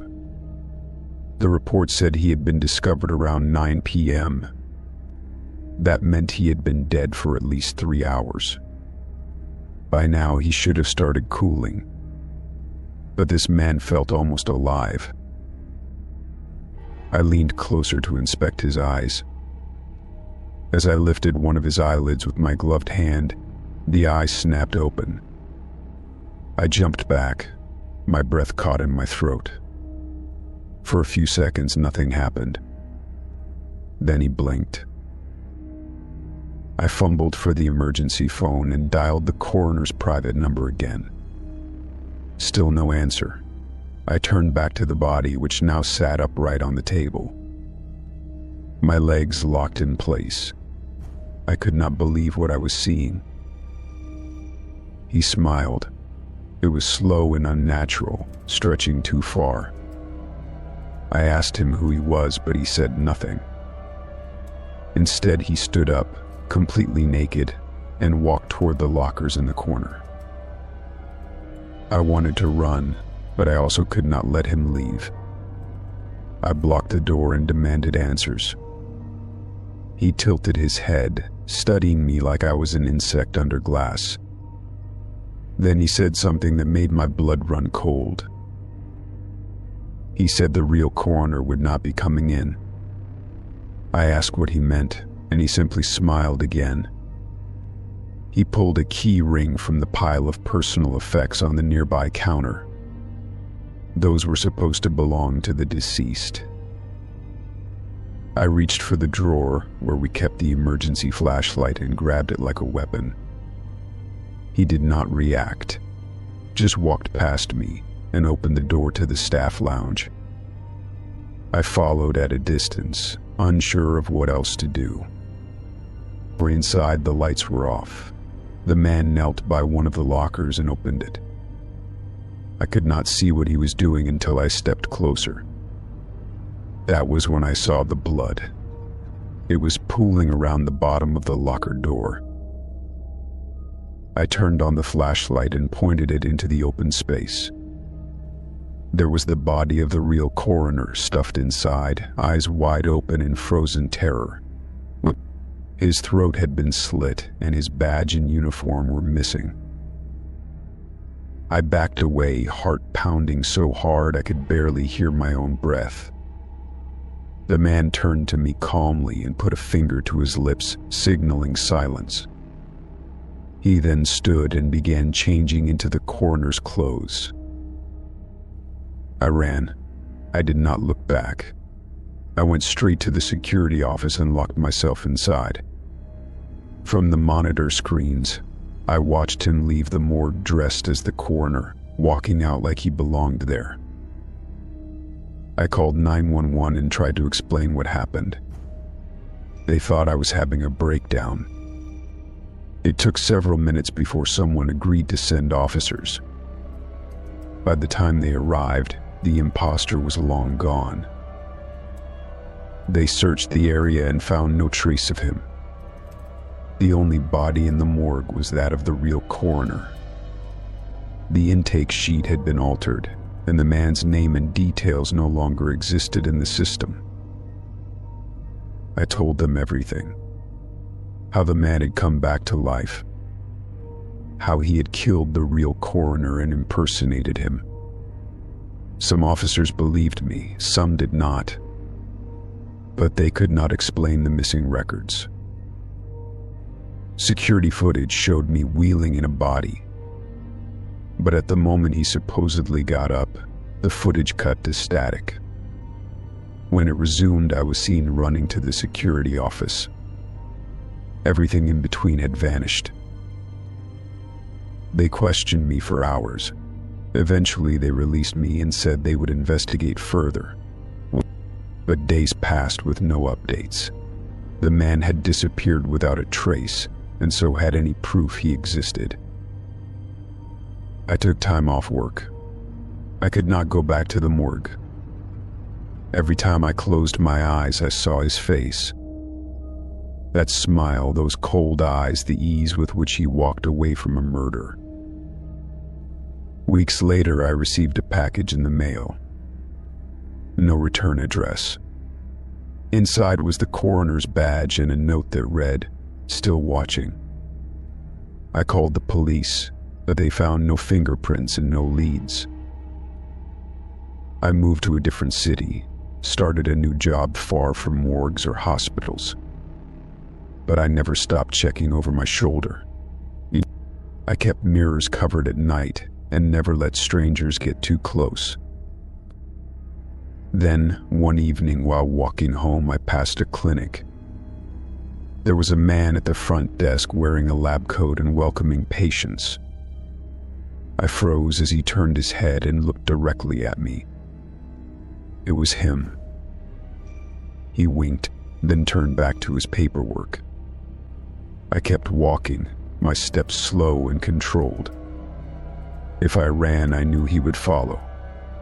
If I looked afraid, he would know I had never stopped thinking about that night. Now I live my life in careful awareness. I take precautions, always verify credentials, and avoid late shifts. The world did not believe me, but I know what I saw. He is still out there, wearing someone else's face. But I also know this. I survived that night. I made it out, and I still have my life. Whatever he is, he did not win, and as long as I remember that, he never will. Story 13. We met online like so many people do these days. The messages started casual, grew a little flirtatious, and before long we were planning to meet in person. Everything about our conversation seemed normal, even pleasant. He was charming in that carefully measured way, never pushing too hard, always saying the right thing. Well, I thought I had done enough vetting to feel safe. He invited me over to his place for dinner. Said he was a great cook and promised to make something special. I hesitated for a bit, but eventually agreed. We had talked for weeks, and I felt like I knew him well enough to take that risk. Looking back now, I realize how easily that trust can be misplaced. His house was nicer than I expected. It was clean, cozy, with soft music playing and the smell of roasted garlic drifting from the kitchen. He greeted me with a smile and a glass of wine. I was nervous but trying not to show it, telling myself that everything was fine. The dinner was actually really good. We talked about work, childhood memories, favorite movies, all the usual first date material. He was funny, attentive, and seemed genuinely interested in what I had to say. For a little while I relaxed. I thought I had made a good choice. After dinner, he poured us more wine and suggested we sit in the living room. The lights were low, and the fireplace flickered softly. He sat close to me, not too close, but enough that I noticed. We talked more, and he asked if I wanted to stay a bit longer. When I said I should probably head home soon, everything changed. His face hardened just a bit, barely noticeable, but the warmth was gone. He leaned back and said, in a voice still calm, that I was not going anywhere. Then he reached under the cushion and pulled out a small handgun. He did not point it at me, but he made sure I saw it. He rested it on his thigh like it belonged there. My heart dropped into my stomach. I tried to keep my face neutral, but inside I was screaming. I asked what he meant, trying to keep my voice steady. He said I could not leave until sunrise, that he had been alone too long, and he did not want the night to end just yet. I told him that was not funny, but he was not joking. He smiled, but it was tight and cold. I felt my hands go numb. I looked around the room, searching for something, anything. My phone was in my purse by the door, too far away to reach without making it obvious. He leaned closer and said I did not need to be scared if I just stayed calm. I nodded, pretending to agree. Inside, I was already working through possibilities. Could I run? Should I scream? Would he shoot me if I tried? Every option led to danger. So I played along, pretending I was fine, trying to buy time. I asked him questions, kept the conversation going. I laughed at his jokes, even when they were not funny. I complimented the dinner again. I watched every move he made. It was like playing a role I had not rehearsed for, but needed to get perfect. The hours crawled. Every time I glanced at the clock, it seemed like no time had passed at all. He started talking about his past, about people who betrayed him. His tone was bitter, and I nodded along, trying to look sympathetic. I told him I understood, even though I did not. He seemed to appreciate that, said most people did not listen the way I did. I kept my voice soft, my posture relaxed. I even leaned in a little, hoping to make him believe I was not a threat. I needed him to trust me. At one point, he got up to use the bathroom. I thought about running, but the door had a deadbolt that needed a key, and I had no idea where he kept it. My purse was still out of reach.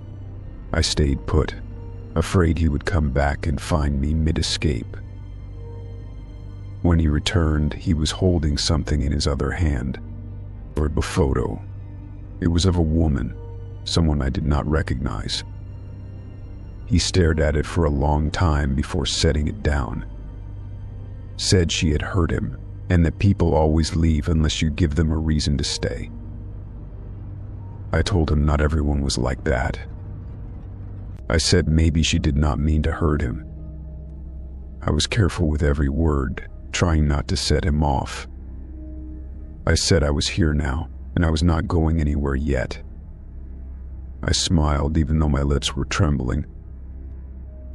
As the night wore on, he started to seem tired.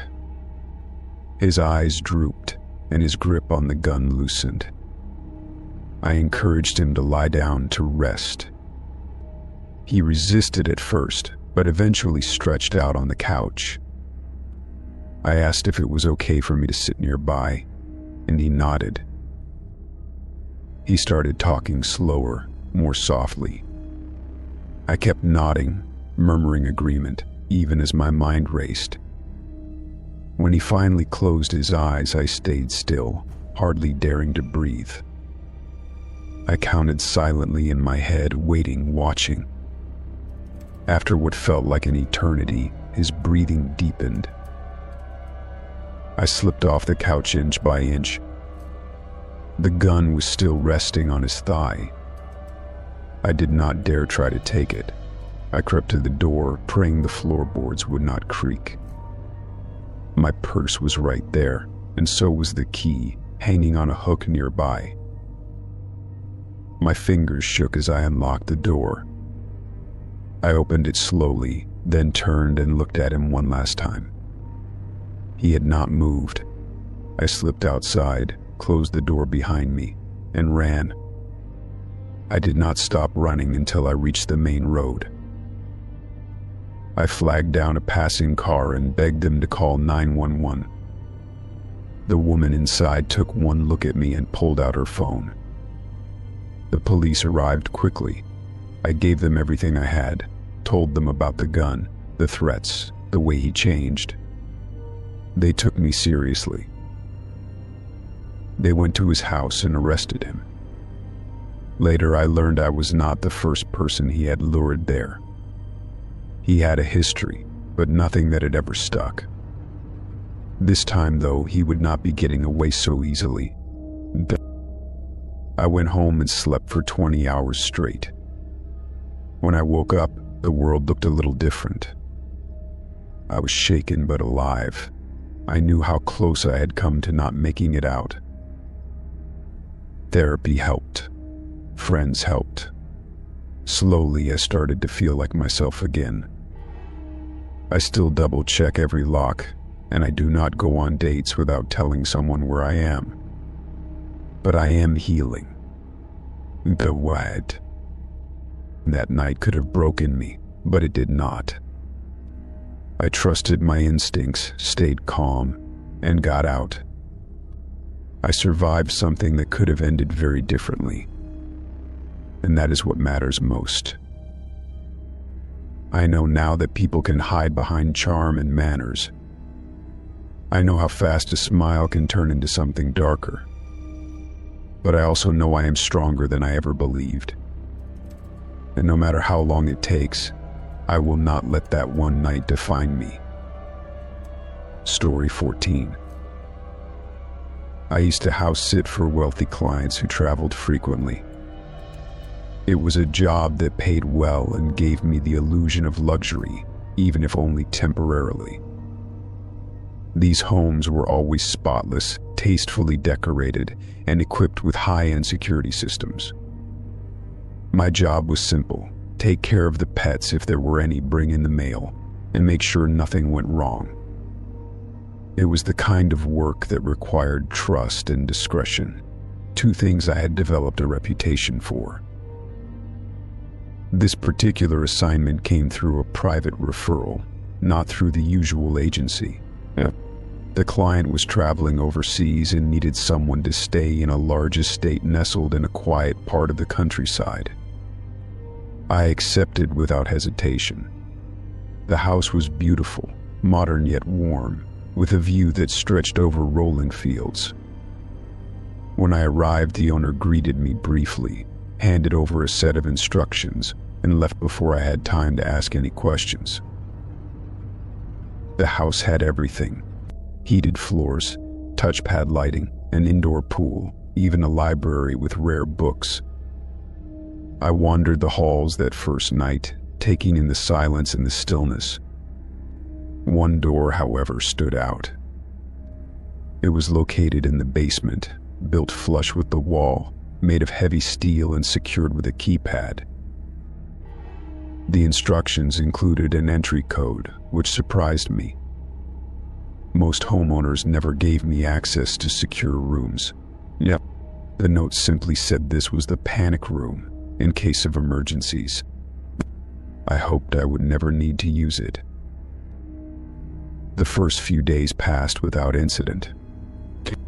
I settled into a quiet routine: coffee in the morning, reading by the fireplace, light cleaning, and checking the perimeter before bed.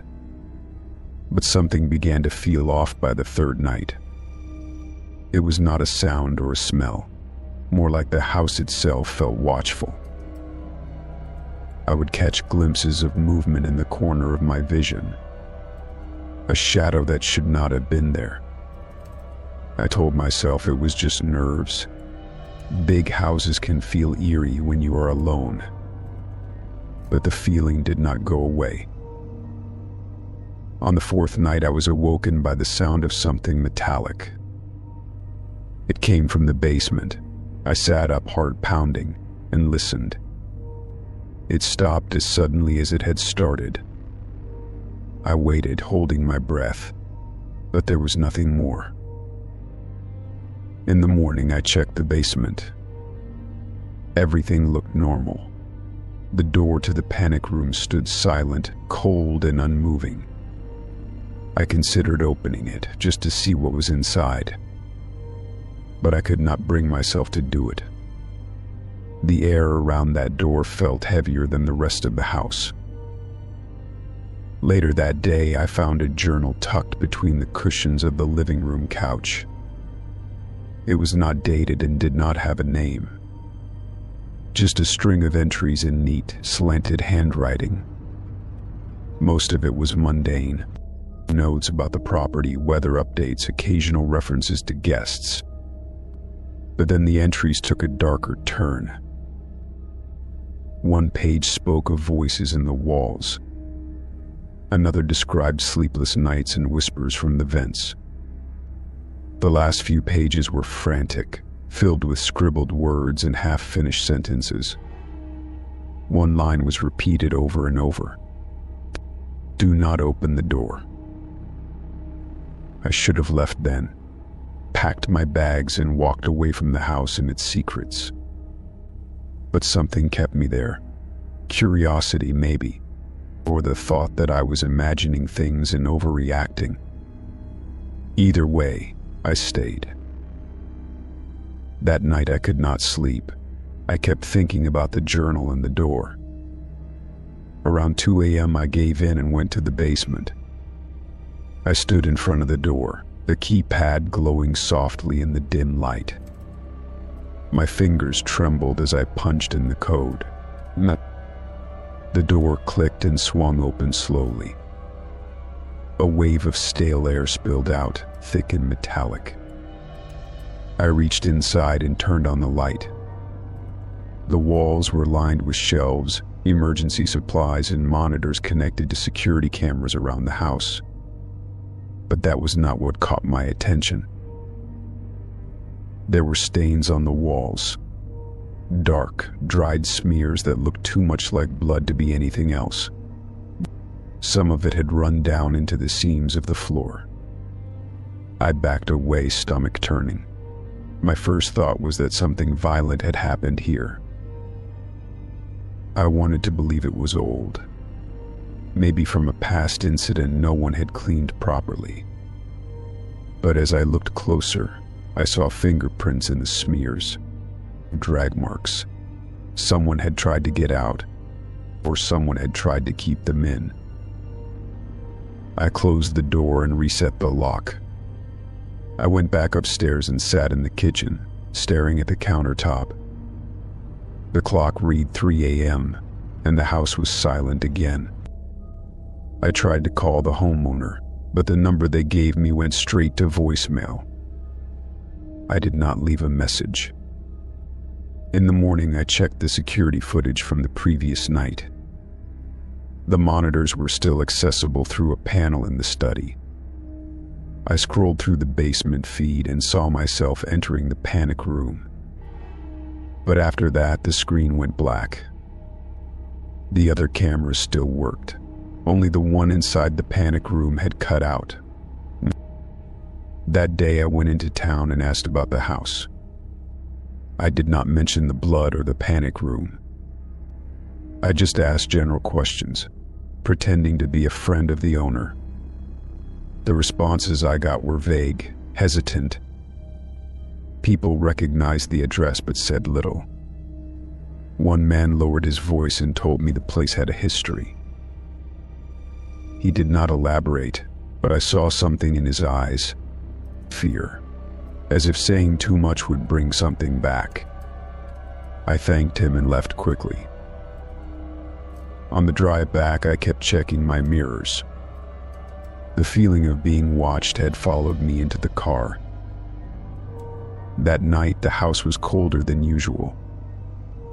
I turned up the heat, but it made no difference. Around midnight, I heard the sound again. That same metallic noise from the basement. This time it was louder. Closer. I held my breath and listened. Then came a thud, followed by another, like fists against metal. I stood at the top of the basement stairs, frozen. The noise stopped again, as if it had heard me. I stayed there for what felt like an hour before finally walking away. The next morning, I called the agency and said there had been a family emergency. I needed to leave early. They tried to contact the homeowner but failed. I was told to secure the property and leave the key in a lockbox. I did not argue. Okay. Before leaving, I went to the panic room one last time. The door was ajar. I had locked it. I was sure of it. I pushed it open slowly, heart pounding. The blood was gone. The shelves were neat. The floor spotless. Like nothing had ever happened. I stepped inside, turning in a slow circle. Something about the room was different. It felt staged, too perfect. Then I noticed the camera was back on. The red light blinked steadily, watching me. I left the room and closed the door behind me, not bothering to lock it. I moved out that afternoon. I never returned to the house, and I never accepted another job without a full background check on the property. Some things are better left unknown. But that house stayed with me, in dreams, in passing shadows, in moments of silence. Months later, I received a package with no return address. Inside was a small flash drive. It contained footage from the panic room. Not from the time I was there, but from years earlier. The video showed a man locked inside, pacing, panicked, screaming. Then he looked at the camera. His eyes were wild, pleading. He mouthed something over and over. "Help me." The feed cut out just as he slammed his hands against the lens. I watched the clip twice. The man looked vaguely familiar. That night I found the journal again in my belongings. I had forgotten I packed it. One of the entries, one I had skipped before, had a single question written in large letters. How many people have sat where you are sitting now? I burned the journal in the flash drive. I told no one what happened. But I carry the memory with me, always. A quiet reminder that some doors once opened can never truly be closed. Story 15. I had been searching for a decent used car for weeks. My old one was barely holding itself together, and I needed something reliable to get to work and back. Online listings were mostly overpriced or falling apart, but one ad caught my eye. It was for a clean sedan with low mileage, priced just right. The photos looked good, and the description sounded honest enough. The seller answered my message quickly and said I could come see the car that same day. But he gave me an address just outside the city, said he worked odd hours and preferred to meet in the afternoon. I agreed without much hesitation, thinking it would be a quick visit. He told me to come around 3 p.m. and I marked it on my phone. The drive there took about 40 minutes. When I arrived, the place seemed quiet. It was a modest house with a detached garage in the back, nothing unusual. The seller waved from the garage as I pulled in and pointed toward a spot to park. He looked like any regular guy, maybe a bit tired but not threatening. I got out of the car and followed him into the garage to take a look. The sedan was there, just like the photos, and it looked great. He opened the doors, popped the hood, even let me sit inside and start it up. Everything seemed to work, and I was just about ready to discuss a price. That was when he said he needed to grab the title from inside the house and asked me to wait. I nodded and stepped out of the car, expecting him to be right back. Instead, he turned quickly and clamped something cold and tight around my wrist. I barely had time to react before he snapped the other end to a metal pipe against the wall. I shouted and tried to pull away, but it was too late. The handcuffs were real and locked tight. He looked at me with this strange blank expression and then turned and walked out of the garage.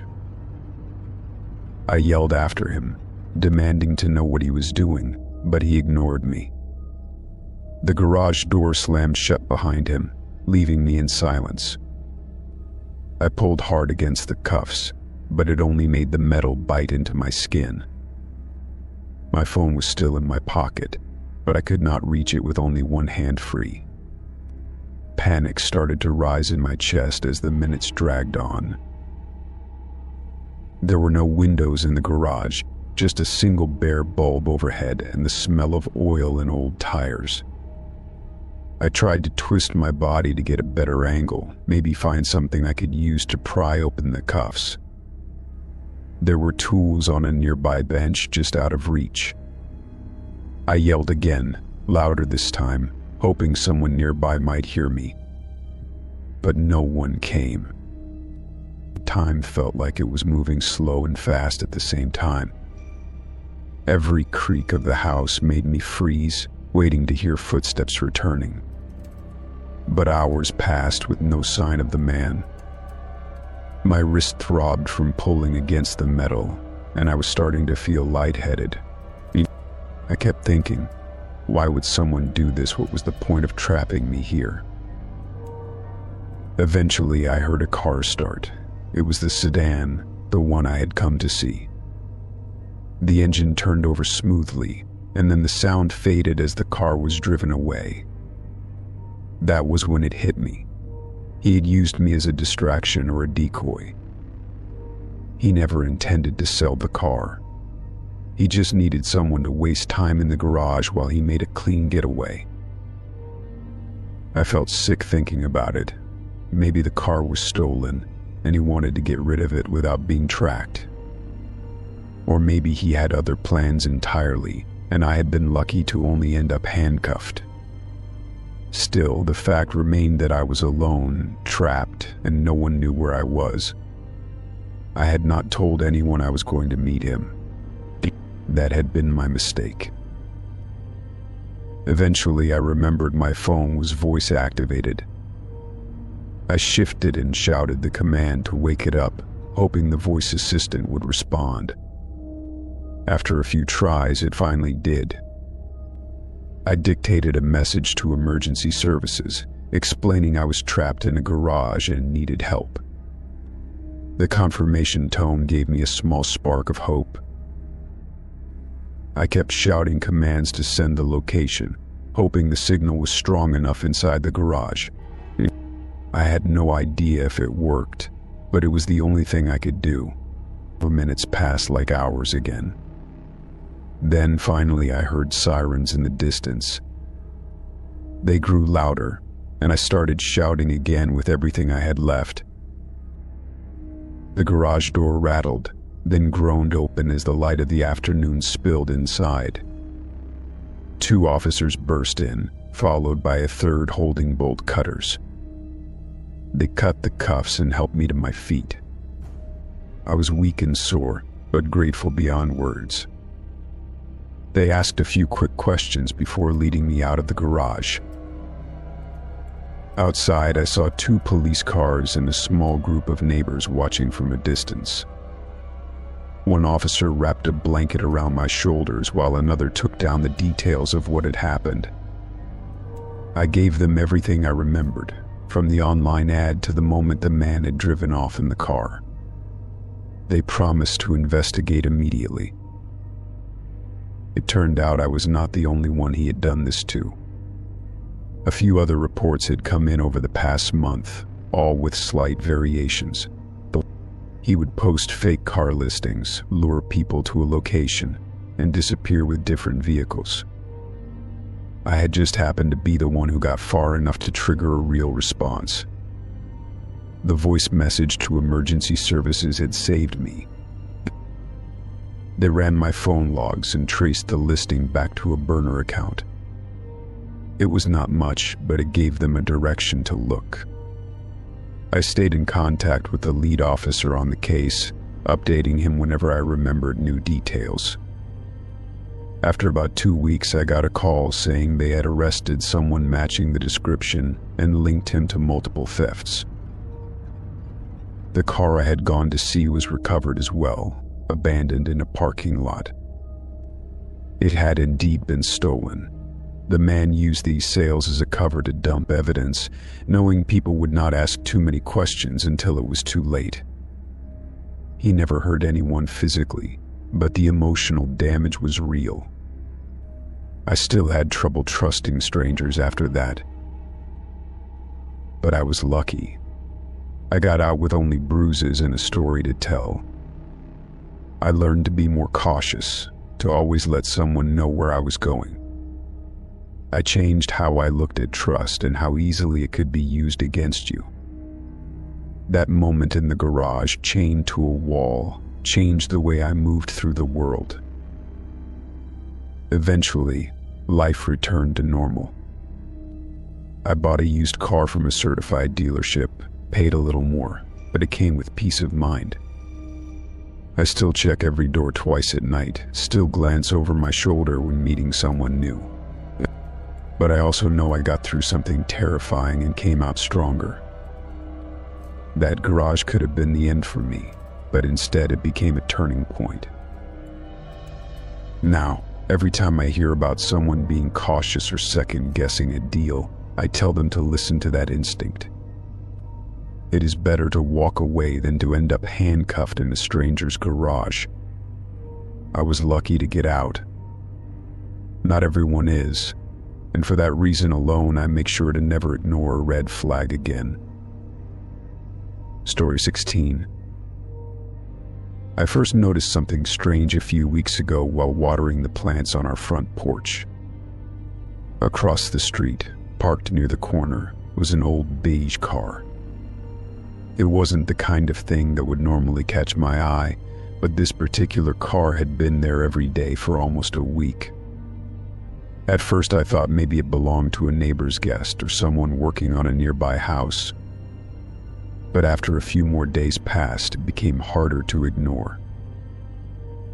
I started paying more attention. Each morning when I stepped outside, the car was there. Sometimes it moved a few feet forward or backward, like someone was trying not to draw attention. I never saw anyone get in or out, which only made it feel more unsettling. One afternoon, I walked across the street to get a closer look, but the car sped away as I approached. I brushed it off and told myself I was being paranoid. We live in a quiet neighborhood, the kind of place where people know their mail carriers and leave their doors unlocked during the day. But there was something about that car that stuck with me. It was the way it returned like clockwork. Always parked far enough away to avoid suspicion, but close enough to see our house clearly.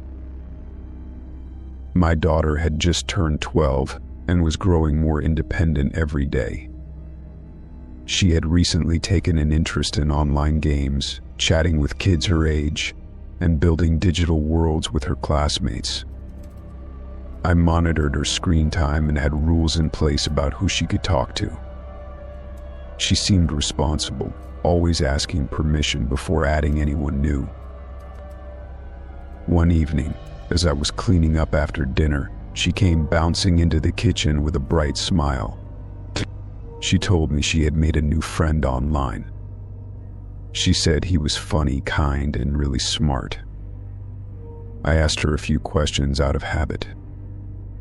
She said he was her age, liked the same games, and lived a few towns over. I reminded her of the rules. She said she followed them, that she never shared her real name or where we lived. She even showed me the chat. It was filled with silly jokes, game tips, and harmless banter. I let my guard down, thinking it was just another school-aged kid looking for company like her. The days passed and the car kept returning. I noticed it more often in the evenings now, when the lights inside our house were on and the curtains open. I started closing the blinds earlier and checking the doors twice before bed. My partner said I was being too cautious, but I trusted my gut. One night, my daughter left her tablet on the coffee table and ran upstairs for a shower. I picked it up to move it, but paused when I saw a new message pop up. It was from the same friend she had been talking to for days. The message said something that froze the blood in my veins. It said, "I liked the blue sweater you wore today. You should wear it again tomorrow." She had worn that sweater to school, under her jacket, and never took it off until she was inside the house. I knew that because I picked her up and saw her zip up the front as we walked to the car. That meant someone had seen her inside the house. I looked up from the tablet and out the window. The car was there. I felt my pulse quicken as I placed the tablet back down. I tried to stay calm and waited for her to come back downstairs. When she did, I asked her more about the friend. I kept my voice light, not wanting to alarm her. She said they chatted after school every day, and that he had asked her lots of questions about her favorite colors and her routine. I asked if she ever sent pictures. She shook her head, saying she knew better than that. I didn't press her further in that moment.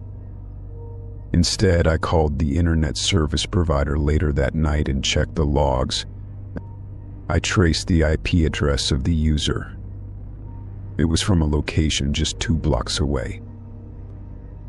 The pieces clicked into place faster than I could believe. Whoever had been watching the house had also been talking to my daughter online. I stayed awake most of that night, watching the street through the curtains.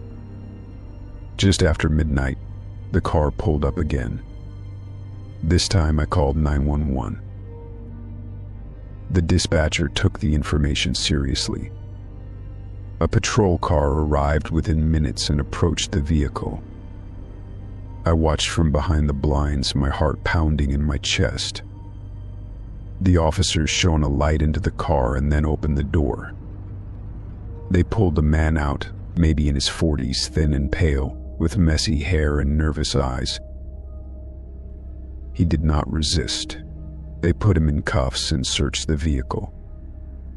Inside, they found a pair of binoculars, a notepad, and a small camera with a long zoom lens. They also found a notebook filled with notes about our daily activities. The officers looked grim when they approached the house to speak with me. They said he had been living out of the car for over a week. They believed he had been watching the house and learning our routine. What disturbed me most was the fact that he had somehow gained access to an online game intended for children. He had created a fake profile, pretending to be a child himself. It was how he got close to my daughter. They assured me he would face serious charges. He had broken laws related to surveillance, stalking, and online predation. I nodded, still stunned, trying to process what could have happened if we had not discovered the truth in time. That night I sat with my daughter and explained everything to her, gently but honestly. She was scared but brave. I could see the guilt in her eyes, even though she had done nothing wrong. I held her close and told her it was not her fault. She had followed the rules as best she could. The blame belonged entirely to the man who had deceived her. In the following days, we changed our routines. I added extra security cameras around the house and set up stronger parental controls online. We talked more openly about the dangers that exist, even in places that seem safe. I made sure she knew I was proud of her and that nothing would ever change how much I loved her. The police kept us updated. The man had no family nearby and a history of strange behavior in other towns. He had never been caught before, but had likely done this to other families. Knowing that helped me feel a little less alone in what we had experienced. We were lucky. Others might not have been. Eventually, the fear began to fade. My daughter went back to her games, but only with friends I personally approved. We kept the lines of communication open, and our bond grew stronger. I realized how fragile safety can be and how easily trust can be broken. But I also saw how resilient we could be when faced with danger. It took time, but life returned to something close to normal. I still glance out the window more often than I used to. But now I do it not from fear, but from a place of vigilance. I learned not to ignore the signs. and I will never again assume that something as simple as a parked car is just a coincidence. What mattered most was that we caught it in time. My daughter was safe. Our home, once shaken, was steady again. And I knew, without a doubt, that listening to my instincts had made all the difference. Story 17. I woke up in the middle of the night to the unmistakable sound of my front door unlocking. The click of the bolt was sharp and deliberate, followed by the creak of the door swinging open. My heart pounded in my chest as I lay frozen, unable to move. I lived alone and never gave my keys to anyone. I listened closely, straining to hear any sound from the hallway. There was nothing at first, just silence stretching long and tense. Then I heard a soft footstep, light but deliberate, moving past the threshold. Whoever it was knew how to walk quietly. They were trying not to wake me. I reached for my phone on the nightstand and immediately cursed under my breath when I saw the battery had died. I always meant to charge it before bed, but I had forgotten again. Now I was alone, without a phone, and someone was inside my apartment. I gripped the edge of the blanket, trying to stay calm. Slowly, I slid out of bed, keeping my movements as quiet as possible. I knew every creaky floorboard in my place, and I stepped carefully to avoid them. I could see the soft glow of the hallway light under my bedroom door. The person was still out there, not making a sound. I considered hiding, but I could not stand the thought of being trapped in my room while someone walked freely through my home. I grabbed the heaviest thing I could find, a metal lamp, and held it tightly. My fingers were shaking, but I forced myself to breathe slowly. I pressed my ear to the door, listening for movement. There was a quiet rustling sound, like someone going through a drawer. That confirmed it. This was not a random break-in. They knew where to look, where I kept things. They had a copy of my key and confidence that I would not be ready for them. I counted to 3 in my head, then yanked the door open and stepped into the hallway. The living room was empty, but I saw one of the kitchen drawers slightly ajar. Whoever was there had just been in it. I moved slowly, my back to the wall, straining to hear the smallest sound. Then I saw a shadow shift by the balcony door. It moved too smoothly to be wind or a curtain. I raised the lamp, ready to swing, but the shadow pulled back out of sight.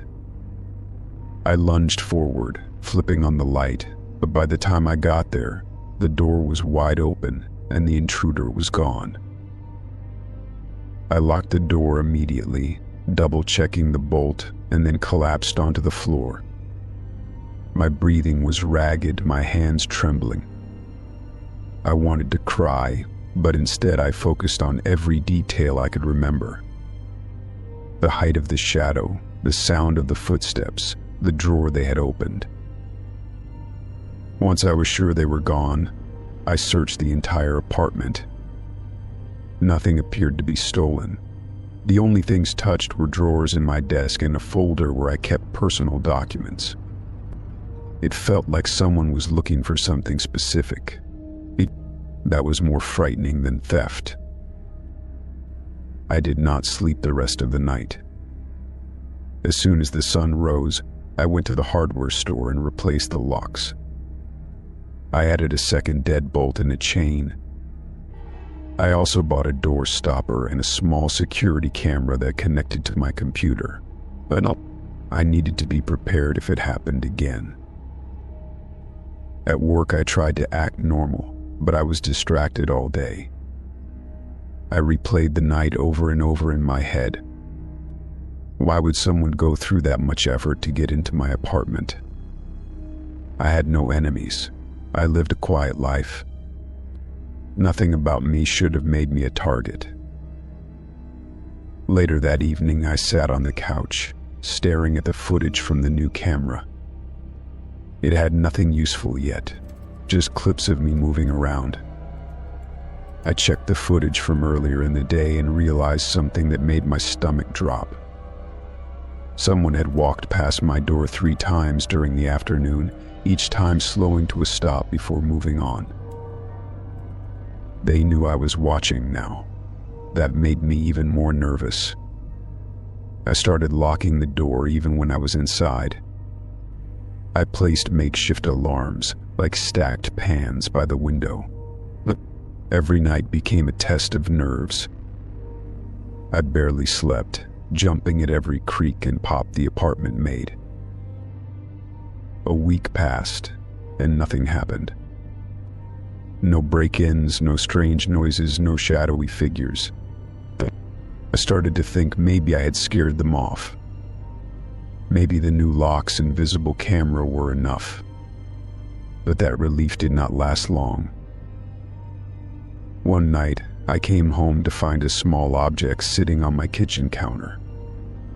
It was a paperclip, bent into the shape of a key. I had not left it there. I always kept the counter clean. My breath caught in my throat as I realized what it meant. They had been back, and this time they had wanted me to know. I called the police, finally ready to report it. They came and took a statement but found no signs of forced entry. I told them about the copied key, the open drawer, and the shadow on the balcony. One of the officers looked at me like I was exaggerating. Another quietly advised me to be cautious and consider moving. I knew I had to dig deeper. Someone wanted something from me, and they believed I had it. I went through my drawers again, looking for anything that might stand out. I found an old envelope tucked into a book I barely touched. It had no return address and only contained one thing: a photograph. The photograph was of a man I did not recognize, standing in front of a building I had never seen. On the back was a date from 5 years ago and a short sentence written in pen: "Do not trust him." I stared at the photo, wondering how it ended up in my book. I had never seen it before. That night I slept with the lights on and the lamp beside my bed again. I did not hear anything, but I dreamt of footsteps and locks turning. In the morning I checked the camera footage and saw nothing unusual. But the photo still haunted me. I needed answers. I took the photo to a friend who worked in security and asked him to help me trace it. He ran it through a few systems and came back with something surprising. The man in the photo had been reported missing 6 months ago. He was believed to be connected to a corporate whistleblower case, but had vanished before he could testify. Suddenly, things started to make a little more sense. My building was old and used to house corporate apartments. If someone thought I had inherited something from a past tenant, it could explain the break-ins. Maybe they believed I had the missing testimony or documents. I checked the lease records and found that my unit had once belonged to someone who worked for a pharmaceutical company caught up in a scandal. They had disappeared shortly after the company was investigated.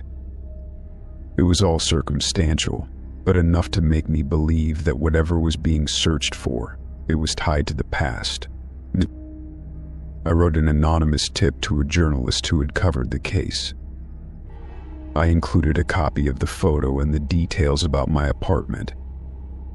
I hoped they could make the connection and bring light to whatever had been buried. If someone had copied my keys, they would not stop until they got what they wanted. But if it went public, they might back off. A few weeks passed. Then one morning, I saw a news article about the whistleblower case being reopened. The journalist had tied it to a string of missing persons, including the man in the photo. There was no mention of me, but I saw my apartment building blurred in the background of a video. I did not have another break-in after that. Maybe the attention scared them off. Maybe they got what they needed. I never found out exactly what they had been looking for, but I kept the photo locked away in a safe. A reminder of what had happened and how quickly normal life can unravel. Now every night before bed, I check the locks 3 times. I charge my phone. I keep a flashlight under my pillow. I learned the hard way that the smallest sound, like a lock turning in the dark, can change everything. And I promised myself it would never catch me off guard again. Story 18. I had never been called for jury duty before.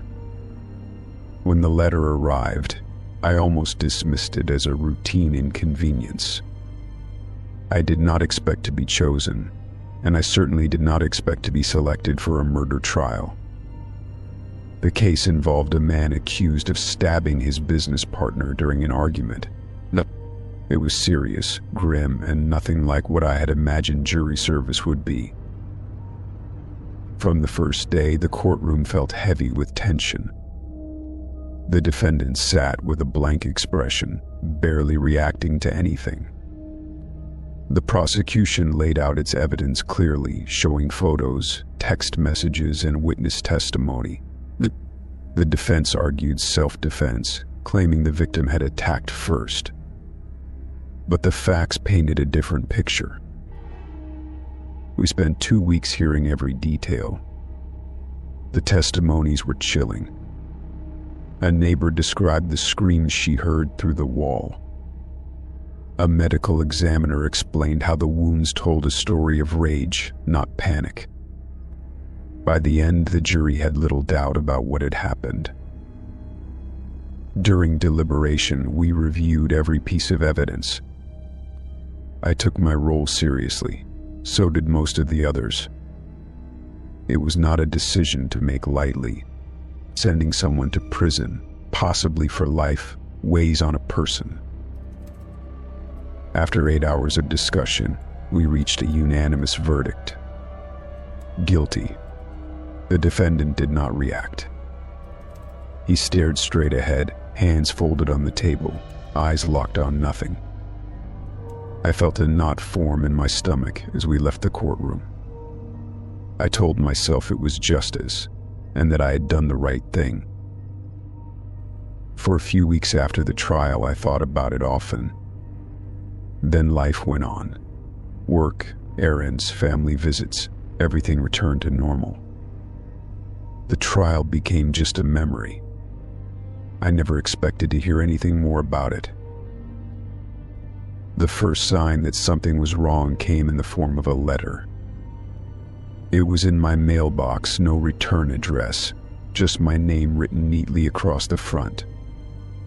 Inside was a single sheet of paper with 6 words. I know what you did, juror. My breath caught in my throat as I read it again. I tried to tell myself it was a prank. Maybe someone who knew I had served on the trial was trying to scare me. But I had never told anyone which case I was on. The letter was too specific to be random. My hands shook as I read it a 3rd time. I called the police and filed a report. They took it seriously, at least at first. An officer came by, looked at the letter, and asked a few questions. But without fingerprints or a witness, there was not much they could do. I was told to be cautious and call if anything else happened. Nothing happened for several days. Then I started seeing the same car parked near my house at odd hours. It was always the same dark sedan, engine off, windows tinted. I noticed it in the morning when I left for work, and again late at night when I checked the window. Every time I approached, it drove off before I could get a good look at the driver. I installed cameras outside the house and changed all my locks. I checked the footage daily, hoping to catch something clear. One night, around 2 a.m., the camera caught a figure standing at the edge of my yard. They did not move, just stood there facing the house for several minutes. Then they turned and walked away. That was when I knew it was him. The defendant had found me somehow. He knew where I lived. My name, my address, my daily habits. The thought made my skin crawl. I felt exposed in a way I never had before. I went back to the police with the video. They opened an investigation but warned me there was no proof of identity yet. I asked how he could have gotten my information. The juror list, they said, was sealed. But there were loopholes. Maybe someone recognized me in the courtroom. Maybe he had someone help him. I started changing my routine. I drove different routes, avoided going out at night, and rarely stayed home alone. I barely slept, always on edge. Every creak of the house made me jump. The fear settled deep into my bones. It became part of everything. Then one night, he made contact. I came home to find my front door slightly open. I knew I had locked it that morning. I stood frozen on the porch, heart pounding. I stepped inside, every sense alert, and called out. No answer. I backed out slowly and called 911. The police came and searched the house. No one was there, but something was missing. A photo from my nightstand was gone. It was of me and my parents from a few years ago. There was no sign of forced entry. That was the last straw. I left the house that night and checked into a hotel under a different name. I stayed there for a week while I tried to figure out my next step. I felt like I was being hunted. I could not understand why. I had only done my civic duty. While in hiding, I reached out to the court that handled the trial. I explained what was happening and asked for help. They connected me with a victim's advocate who specialized in post-trial harassment. Through them, I was able to get in touch with a private investigator. The investigator worked fast. Within a few days, he traced the dark sedan. It had been rented using an alias but connected back to a known associate of the defendant. Surveillance confirmed my suspicion. It was him. He had been watching me for weeks. With this evidence, the police finally made an arrest. They charged him with stalking, intimidation, and breaking and entering. He denied everything, of course, but the camera footage, the rental records, and the stolen photograph were enough. He was denied bail and held in custody. When I got the call that he was behind bars again, I broke down crying. It was the first time I felt safe in months. I returned home, slowly trying to rebuild a sense of normal. It was not easy. The fear had taken root too deeply to vanish overnight. I added more security to the house. I changed my name on public records and enrolled in a safety monitoring service. I resumed work and reconnected with family and friends. I talked about what had happened. That helped more than anything else. Over time, the nightmares faded. I started sleeping through the night again. I still double-check the locks and look over my shoulder, but I am not paralyzed by fear anymore. I am moving forward, one step at a time. He took a lot from me, but not everything. The experience taught me just how fragile peace can be, how quickly a sense of safety can disappear. But it also taught me how strong I can be when I have to. I made it through something terrifying and refused to let it break me. And that matters. Today, I am not afraid of the courtroom or the role I played in it. I would do it again, even knowing the cost. Because justice matters, and because no one should have to live in fear for doing the right thing. I survived, and that is my victory. Story 19. When I answered the Craigslist ad, I was desperate. I had just moved to the city with a suitcase, a backpack, and not much else. Rent was sky high, and my savings were already running low. The ad promised a decent-sized room in a quiet neighborhood at a price that felt almost too good to be true. But at the time, I was more focused on affordability than red flags. The place looked fine when I went to see it. It was a little older, the kind of apartment that creaked when you walked, but it was clean. The guy who showed it to me seemed laid back, maybe a little guarded, but that felt normal in a big city. He asked a few questions, but nothing personal, just the basics. He said he traveled a lot for work and liked to keep things quiet. I moved in the following weekend.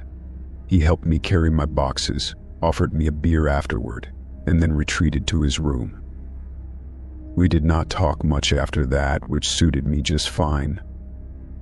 I was busy settling into my new job and exploring the city, trying to get used to my surroundings. He kept mostly to himself, rarely used the kitchen, and always seemed to be coming or going at odd hours.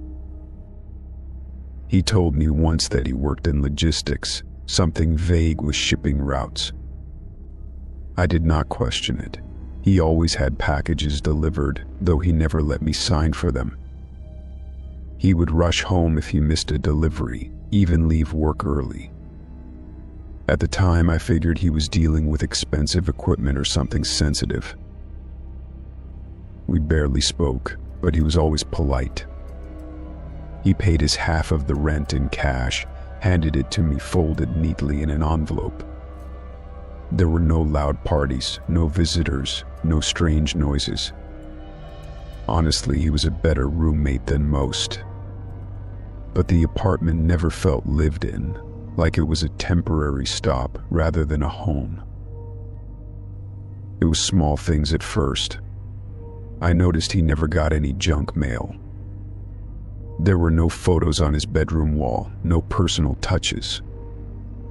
He had no social media, no visible family or friends. Once I asked him if he had any plans for the holidays, and he just shrugged and said he kept things simple. I caught him once burning papers in the kitchen sink. He said it was old mail, stuff with personal info. His tone was calm, casual, but something about the way he watched the flame made me uneasy. Like he was making sure every piece was truly gone. The bathroom shelf was always spotless.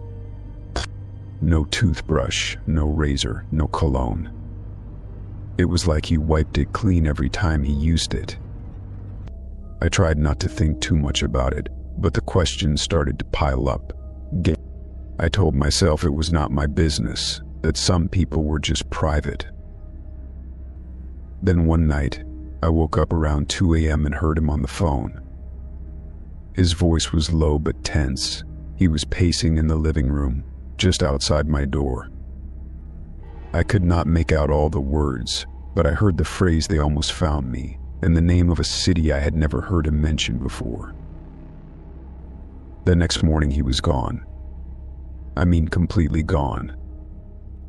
His bedroom was empty, the closet bare, not a single thing left behind. I stood in the doorway staring at the space where his bed had been, wondering how he had vanished so fast.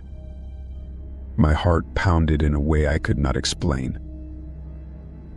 I called the building manager, asked if he had moved out. She said she had not received notice. I told her the room was empty, and she seemed as surprised as I was. She said she would come by later to check. I waited all day, too nervous to touch anything in his room. That night I heard someone knocking at the front door. Not the casual knock of a friend or a neighbor. It was sharp, deliberate, like someone who already knew what they were going to find. I looked through the peephole and saw two men in plain clothes, badges hanging from their necks. They asked if they could come in and talk. I let them in, and they went straight to his bedroom. They were not surprised it was empty. One of them asked if I had noticed anything strange about him. I hesitated, then told them everything I could remember. They listened closely but did not give much away. When I asked who he really was, they looked at each other, then said he was wanted for multiple charges across several states: fraud, identity theft, and something worse they would not specify. They told me I had not done anything wrong. They asked if he had left anything behind. I told them no, that the room was completely empty. One of the men went to the kitchen and opened the cupboards, scanning the shelves like he expected to find something hidden. He did not. Then they thanked me and left. I stood in the middle of the apartment, trying to understand what had just happened. My roommate, the quiet man I barely knew, had been on the run the whole time. Every package, every burned paper, every late-night call now made sense in a disturbing way. I felt like I had been living inside someone else's secret. I started going over every conversation we had ever had. Every comment, every odd behavior. I remembered once asking if he had ever been to the coast, and he paused before answering, like he had to think about the right version of himself to present. I wondered how many names he had used before me. The next day, I asked the manager if I could move into a different unit. She agreed, no questions asked. I packed my things in silence, checking each drawer and closet with nervous hands. The apartment no longer felt like mine. It felt like a hollow shell where a shadow used to live. I found a new place across town, smaller but brighter. I met my new roommate in person, asked questions, checked references.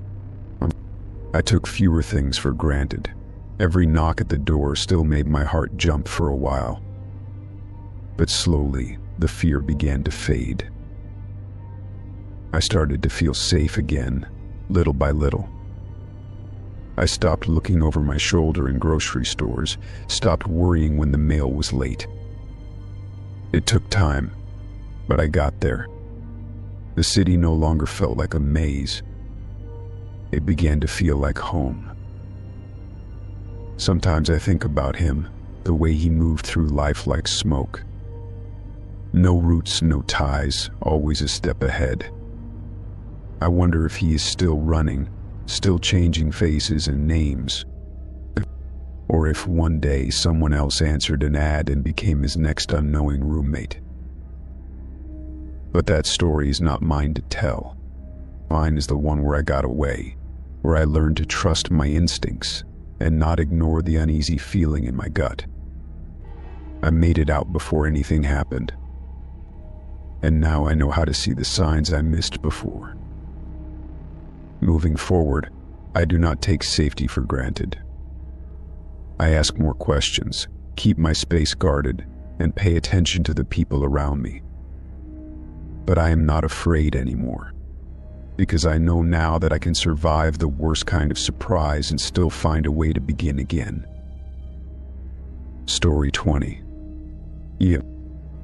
I used to be a teacher at a small elementary school tucked away in a quiet suburban neighborhood. The kind of place where everyone knew each other, and trouble rarely made it past the front gate. My classroom was filled with bright posters, handwritten charts, and that lingering smell of pencil shavings. I loved the work, even with its challenges. Nothing compared to watching young minds open up day by day,